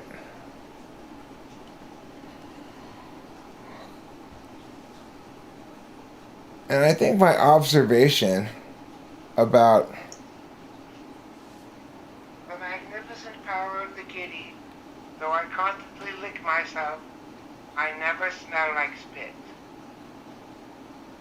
The magnificent power of the kitty, though I constantly lick it's a myself, good observation, you know. I never smell like spit. That is a special power that cats have that other things don't. If I licked myself all day long, I'd totally smell like spit.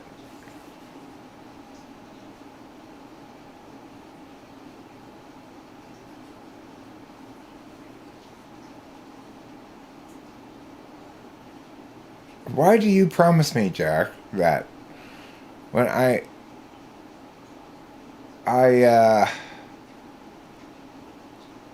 and my point is that the shorts, they don't need to have kitty or not, you know. Some of them are kitty and some of them are not, and as long as they are a singular concept that as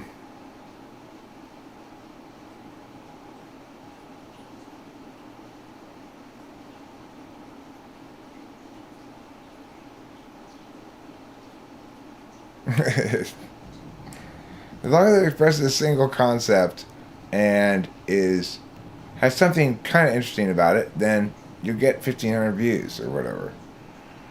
The art of making shorts is an interesting art. I don't dislike it. I like it because it's just all I have to do is pay attention to NI and it's like instant 1,500 views.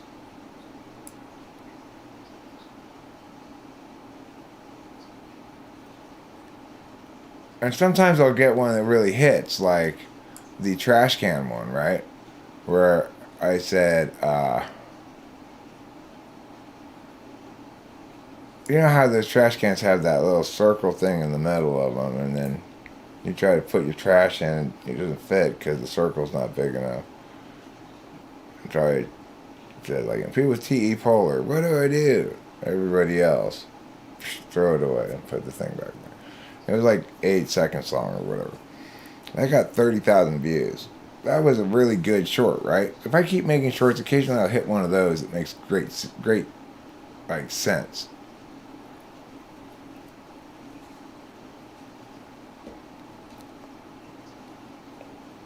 I'm accessible. I'm super accessible because you wouldn't have touched that lid. I think Ruben's right on the money there. People deeply crave new NI connections like that, you know.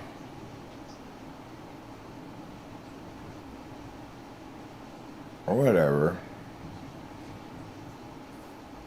It's not that filthy. It's a trash can at the timeshare, for God's sake. I just have the color filter on a little too high. If I wanted to turn it down a little bit, I could probably make that go away.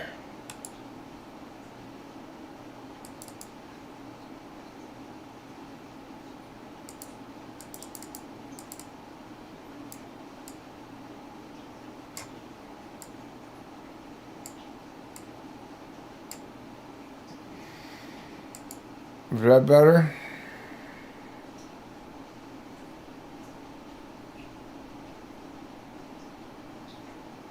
That's a little better, huh? Now we're feeling like special people with special things inside of us.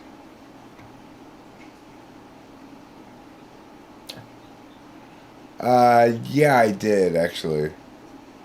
I did go back inside and wash my hands because I had been messing with the trash in general for a bit. I actually took my trash out first and just threw it away and did that to successfully throw it away. And then I thought, oh, I should make that video. And I almost reach into the trash can to get my trash out again that I had just thrown away to do it with. But instead, I walked back into the house, got another trash bag that was in there that needed to be taken out, and repeated the same thing, but this time on camera. And so, by that point, I had been messing with the trash quite a bit. So, I definitely washed my hands when I went back in.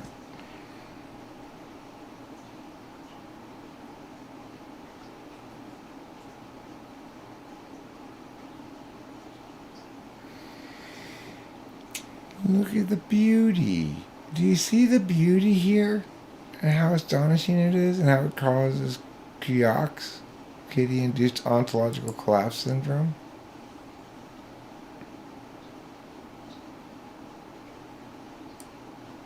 So we're back to the great confusion. I'm feeling, no, I did not wash my hands kitty style.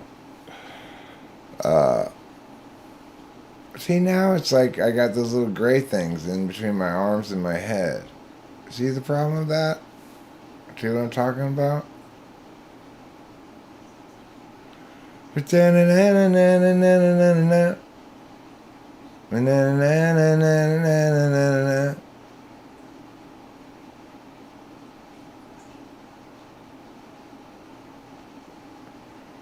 "50 ways to leave your lover.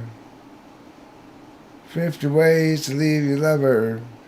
Just hop on the bus, Gus. Don't need to discuss, man. Just on me, and set yourself free. Just me give the meow mew. Just me give the meow mew. Just me give the meow mew. And you meow mew." So there's a compromise. Well, now it's just the worst of both worlds.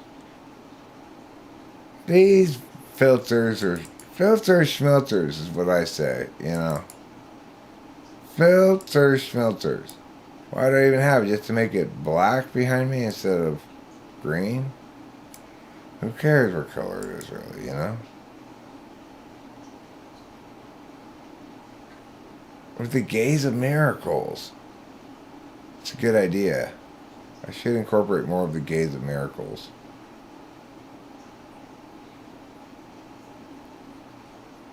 Not really, no. I don't like You Can Call Me Out. But I do like Cecilia. You're breaking my heart. You're shaking my confidence, baby. Oh, Cecilia, I'm down on my knees. I'm begging you, please, to come home. Home, home, home. Oh, oh, oh, oh, oh, oh, oh, oh, oh, oh.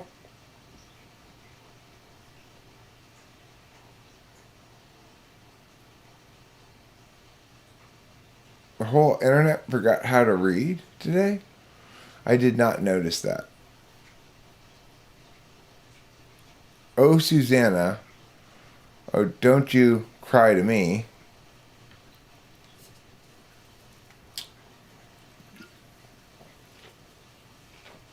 I don't think I know that one. I like, all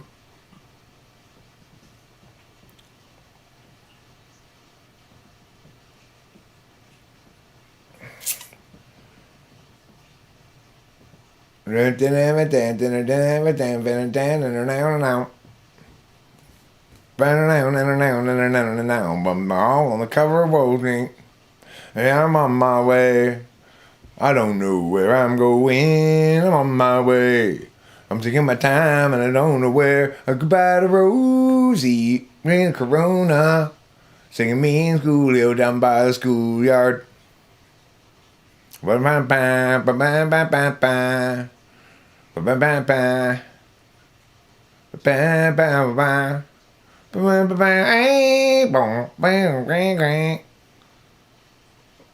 and Julio down by the schoolyard.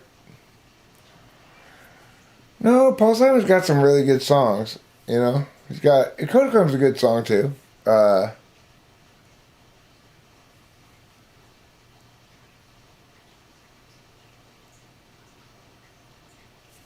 that one go? It's like, I loved in high school. All right.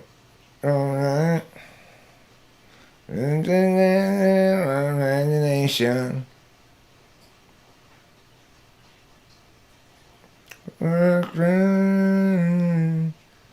That's a good. It's a good song, but I can't quite get it in my head right now. Even though it's on my list, on my composition rock playlist.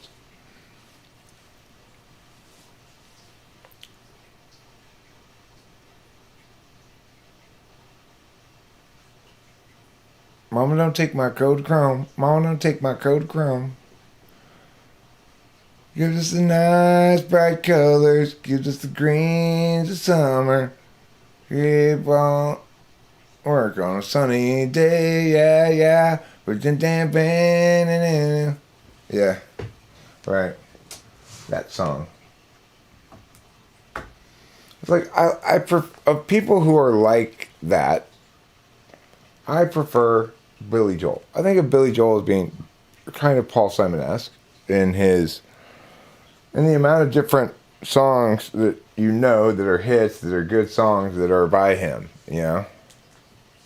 But I prefer Billy Joel in general, at least conceptually, to Paul Simon. Hello, darkness, my old friend. I've come to talk to you again.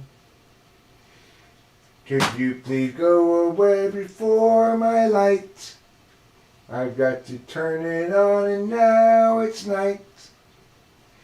I wonder if I'll dispel you with this bulb. I'll screw it in hard and turn on the light of silence.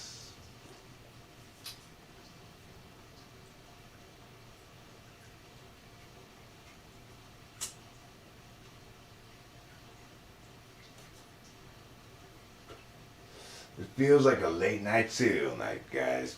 I agree. I wish I had some cereal and that sounds good.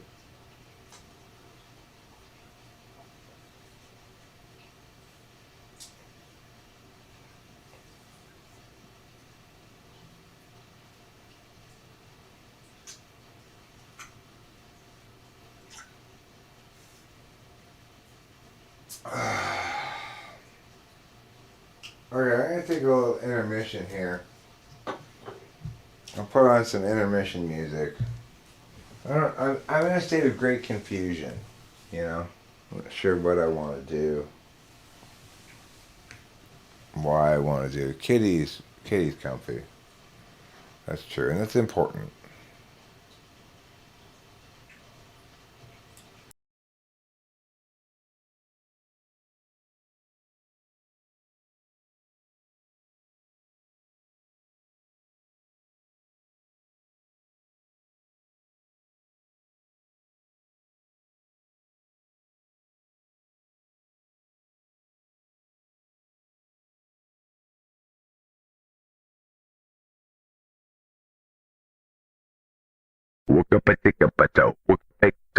Francis, be the leader. Francis, rest your mind. When his mom Francis, go to fear. not Caution, put up a fight. and trample on plans to land a quarrel. Francis, be the leader. Francis, your To mind. command us, locking down our absolute ruling down Jesus to Levinas. Go to fear. The cannabis. Crushing and won't put up a fight. Francis, be the leader.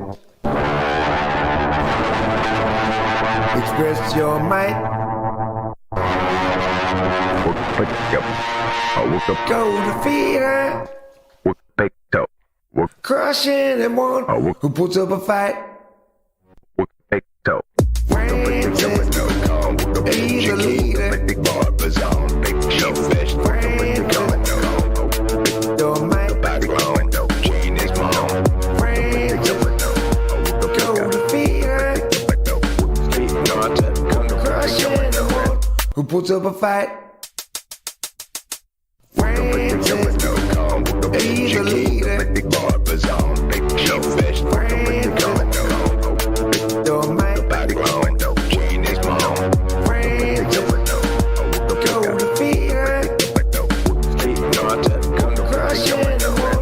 puts up a fight?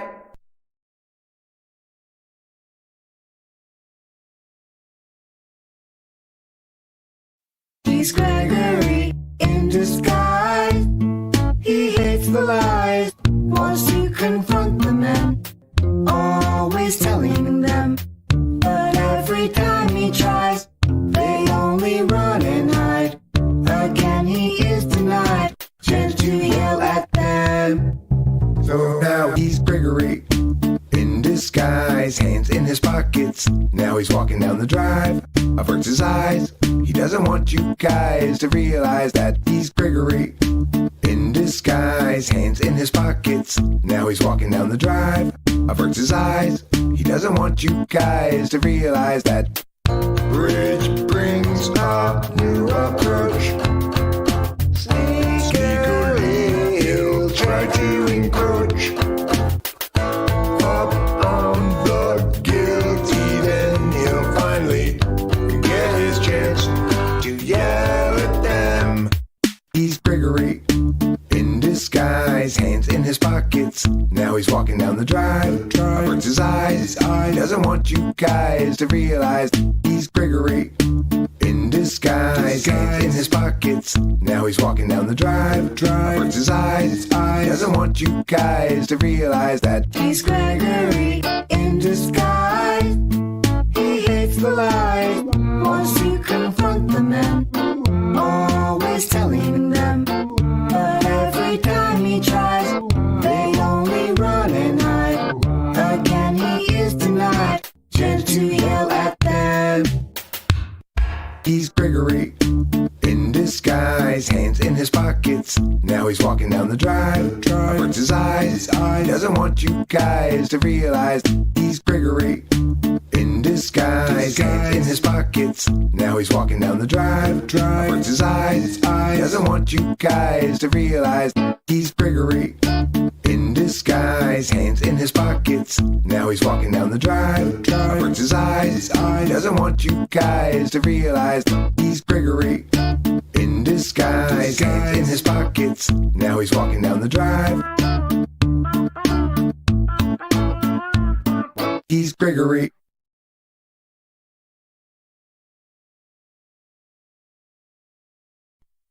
Hold your breath, expect the best, assess as less slop and mess. At least you'll confess that the less than the rest isn't confusing.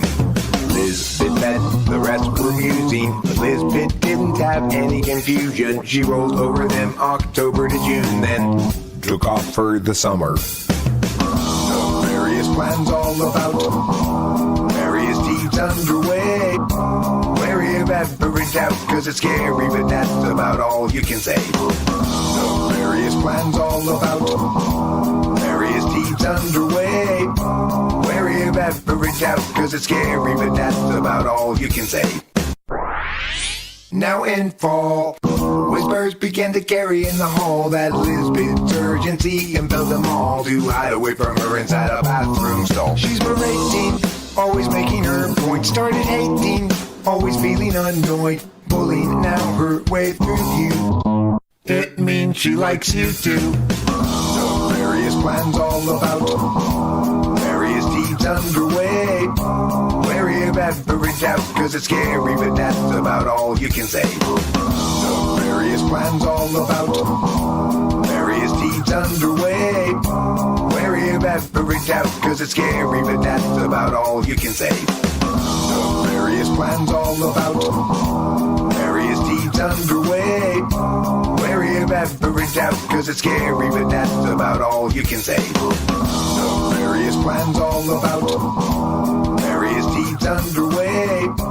Wary of every doubt, cause it's scary, but that's about all you can say.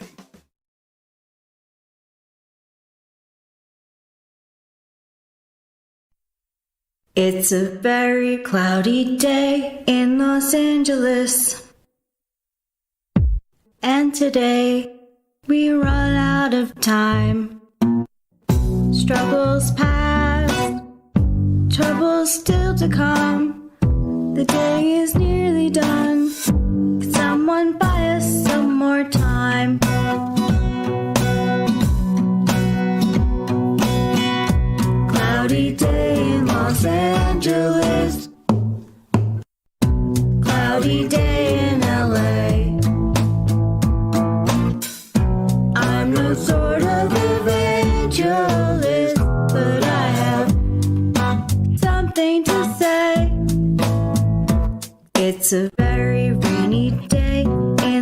Angeles. And today, we hope for more time. Struggles past, troubles still to come. The day is nearly done. Could someone buy us some more time?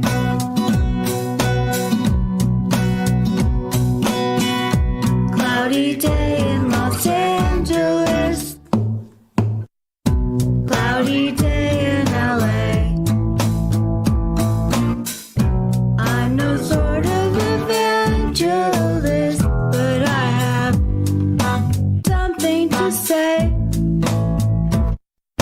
Life can strangely be forgiving to those who stay awake all night, and mostly voices say to give in and try to sap your will to fight.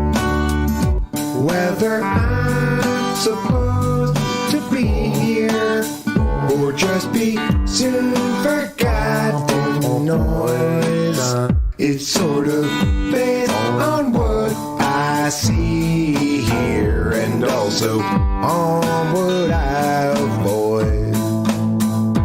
It's a very cloudy day in Los Angeles,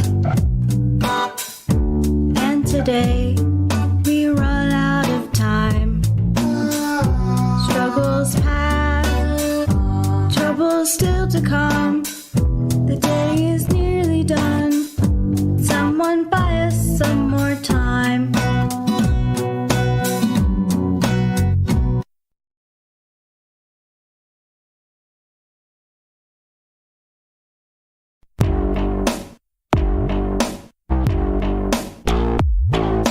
Seems like years that I've been pressing forward in this barrier area, which precludes me from progressing past this point.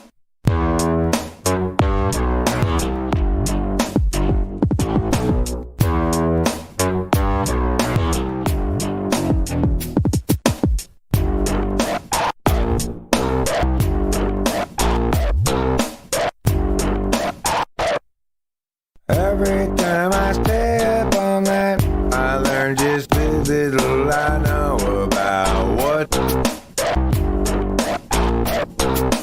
Every time I step on that, I learn just as little I know about what.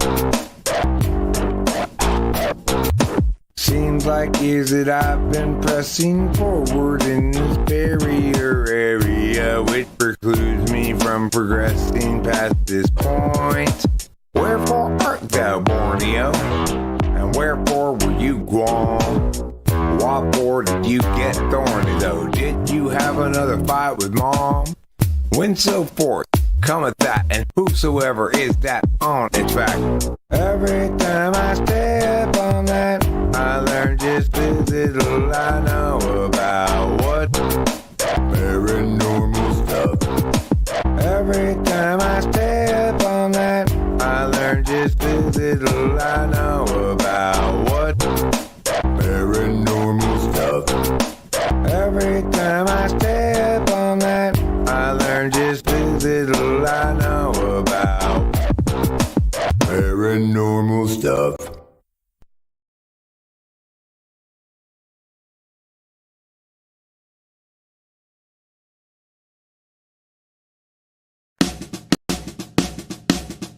People everywhere gather up, enemies outraged at how they miss a sign. How do they set their priorities? These foreign backstabbing entities, ensuing heartache and misery, follow necessarily from their savage ways. Insulting cars in the desert, we're stuck with such petty larceny. We all partition the records and call it destruction of the whole damn world.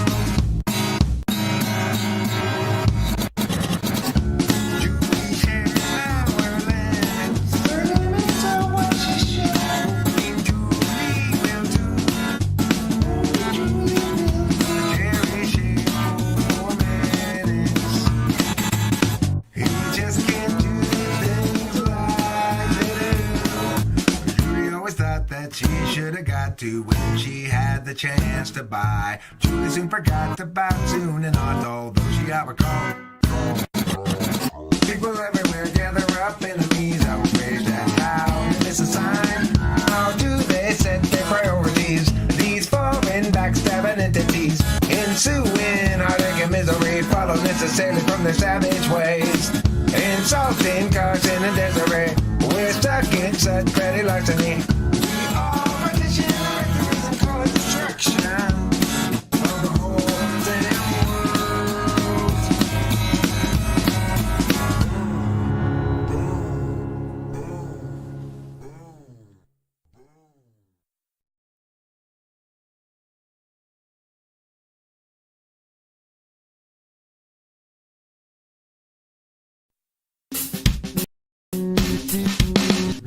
Oh, he came here with her.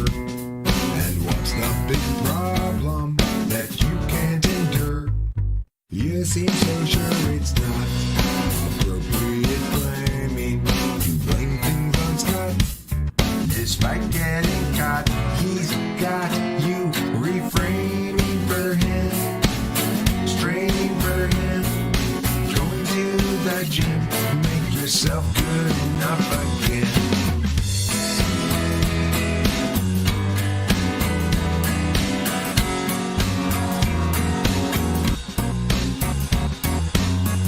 Yeah, you guys both have lots invested. That's not a reason to stay around.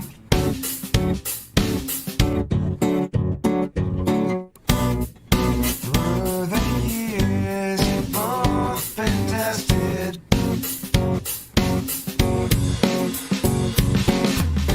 Time to move up. Find higher ground. So he came here with her. And what's the big problem that you can't endure?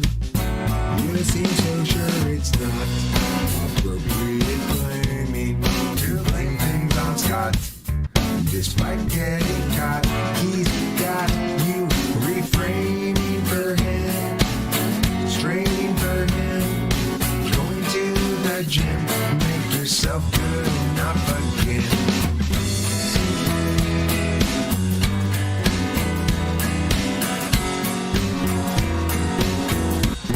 Be done with him.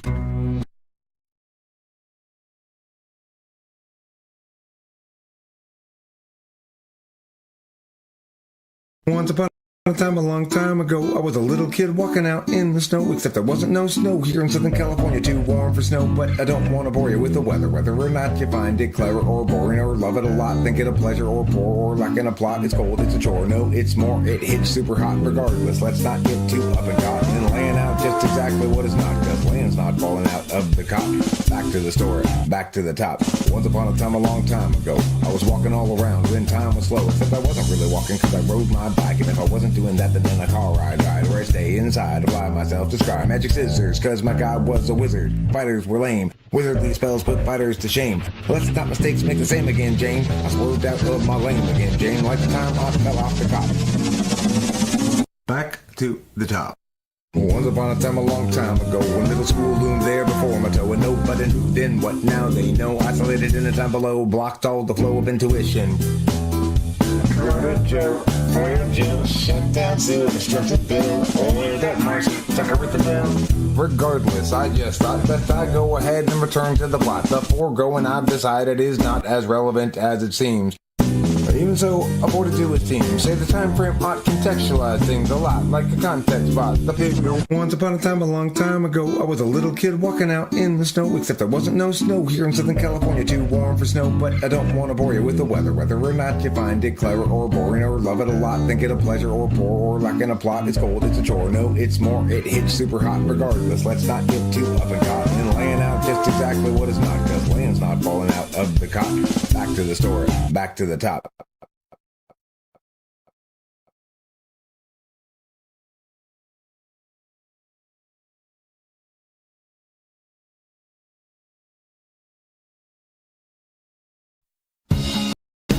much noise in the data stream.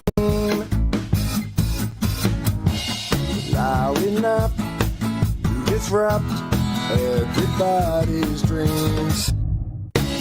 Frustrations mean mistakes are made,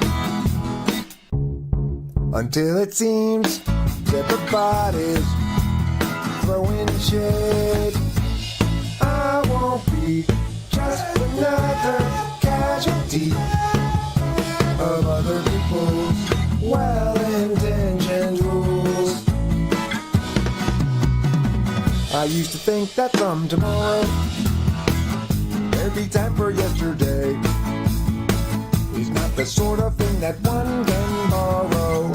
No one willing still to lend a day. Your uncertainty's implicit, just like an unexpected visit from a bunch of men all dressed in blue suits.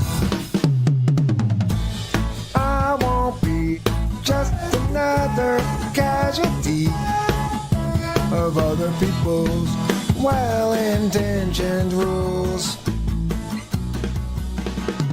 I used to think that some tomorrow there'd be time for yesterday. Alright, well, we're back. We're back. We're better than ever. We're going to stop that next song before it starts playing. God damn it, we were Promised a plague. Bodies in the streets. So true. We were promised a plague. Bodies in the streets. Welcome to the final. So, we're back. We're better than ever. Things are pretty boring around here, but you know what? That's true of every place, probably.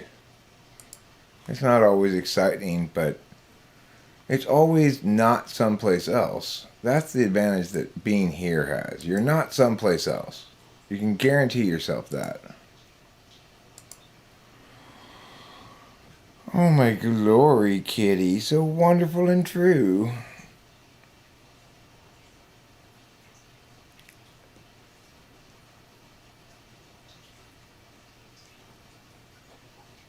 I peed. I went up and peed at the end of the intermission there. And I sang, "That's life. That's what everybody says."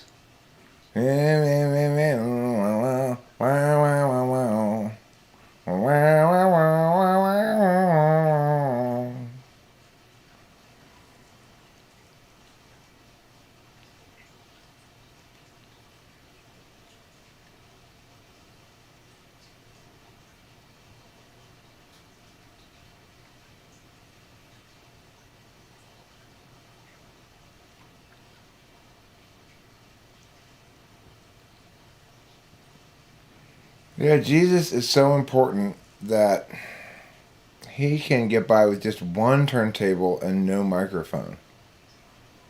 That's pretty impressive.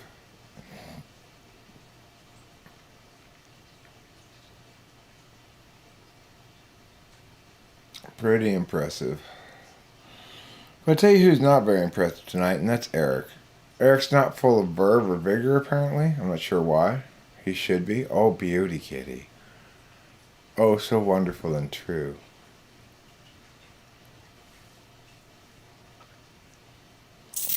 I'm Not That Innocent is smart lyric writing, you know.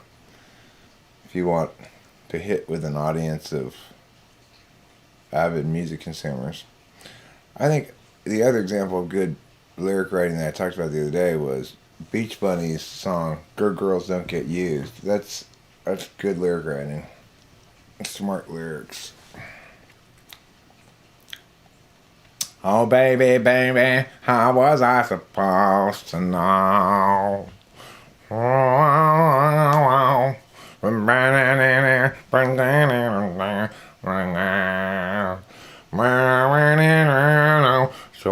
me how you want to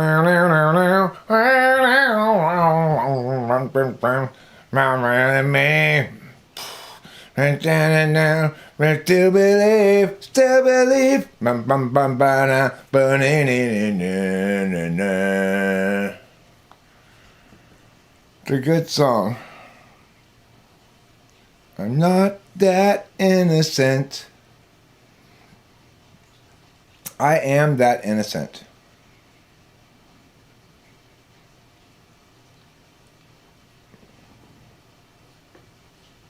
My loneliness is killing me, and I show me how you wanna do me, 'cause that's me, and you wanna know now. Give me a sign, hit me baby one more time. Okay, so I'm mixing two of her songs together, aren't I? I think I am. I think I'm doing a medley, a Britney medley. Two of her songs kind of have a similar vibe to them.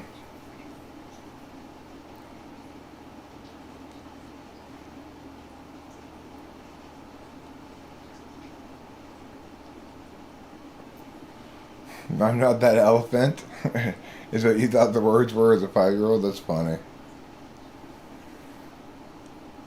Okay, well, I'm gonna have to look at the.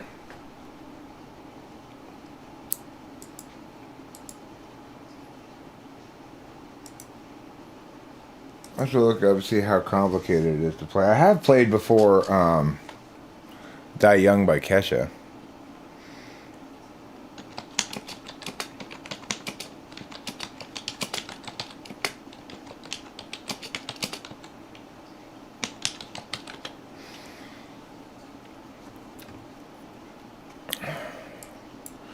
I can't believe that one of the suggested Google searches for Hit Me Baby One More Time, Britney Spears, suggested to me meaning.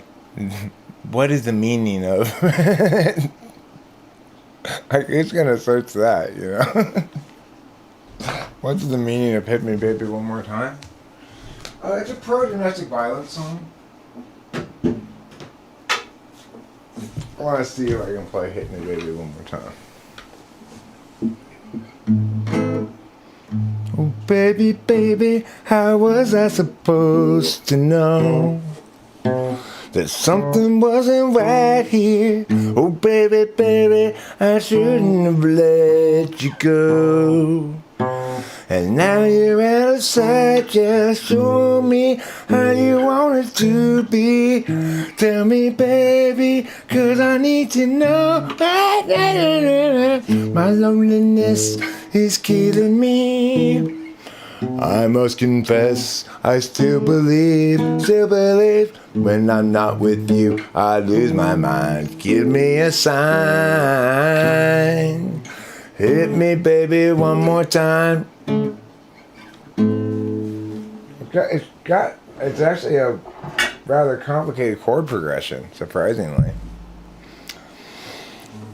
Oh baby, baby, the reason I breathe is you.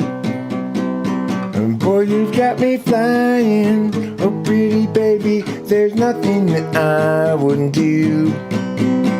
It's not the way I planned it. Show me where you want it to be. Tell me, baby, baby, 'cause I need to know. My loneliness is killing me. I must confess, I still believe, when I'm not with you, I lose my mind. Give me a sign. Hit me, baby, one more time. My loneliness is killing me.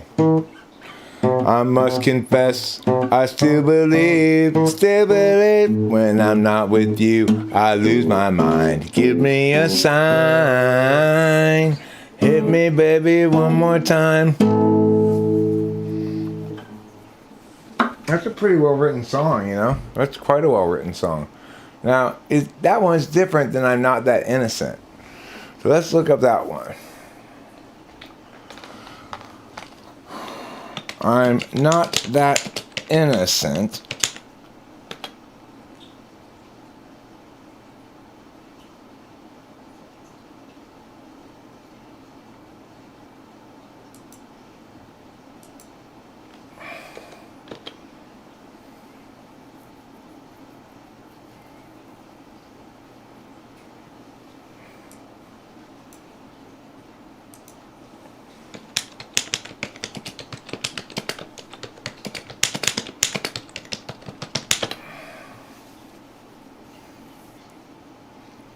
Oops, I Did It Again. That's what that one's called. Oops, I Did It Again. Chords and lyrics.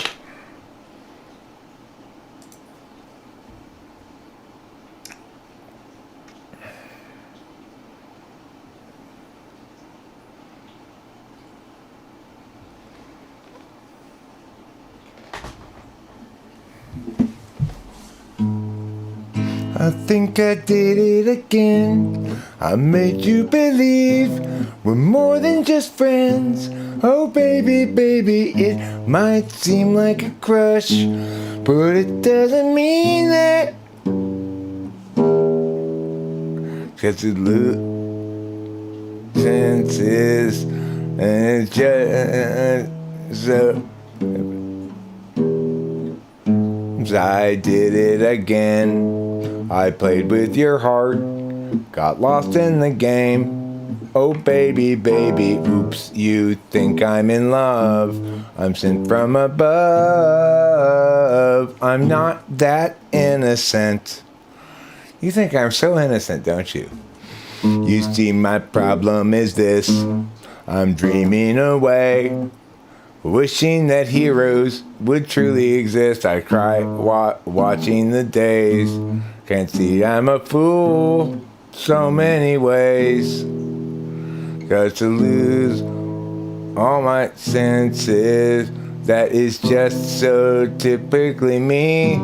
Oh baby, baby, oops, I did it again. I played with your heart, got lost in the game. Oh baby, baby, oops, you think I'm in love. I'm sent from above, but I'm not that innocent. I'm Brittany. Not that innocent. Okay? I'm sorry I played with your heart, got lost in the game, made you think that I was in love.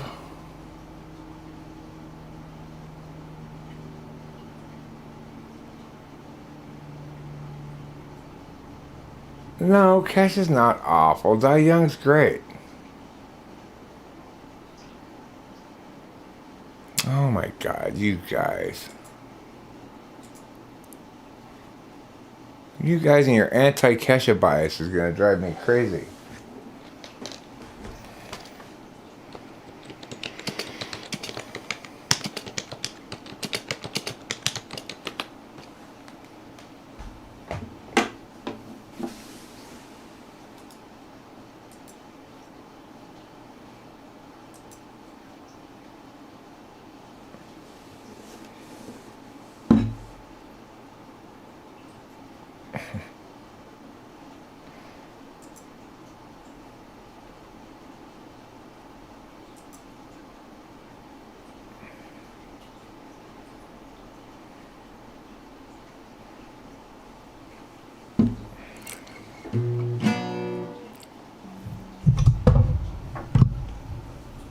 All right.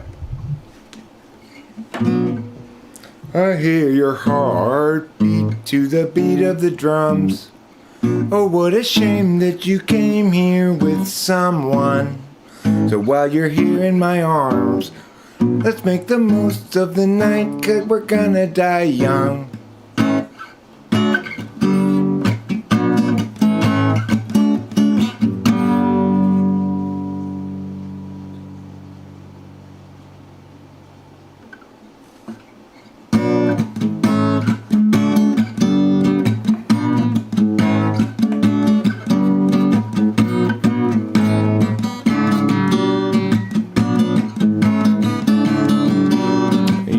Hearts of mine, running till we're out of time. Wild child, looking good, living hard just like we should.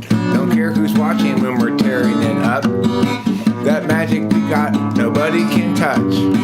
Looking for some trouble tonight. Take my hand, I'll show you the wild side. Like it's the last night of our lives. We'll keep on dancing till we die. We're on the night, in the beat of the drum. We're gonna bam bam bam bam bam bam bam bam.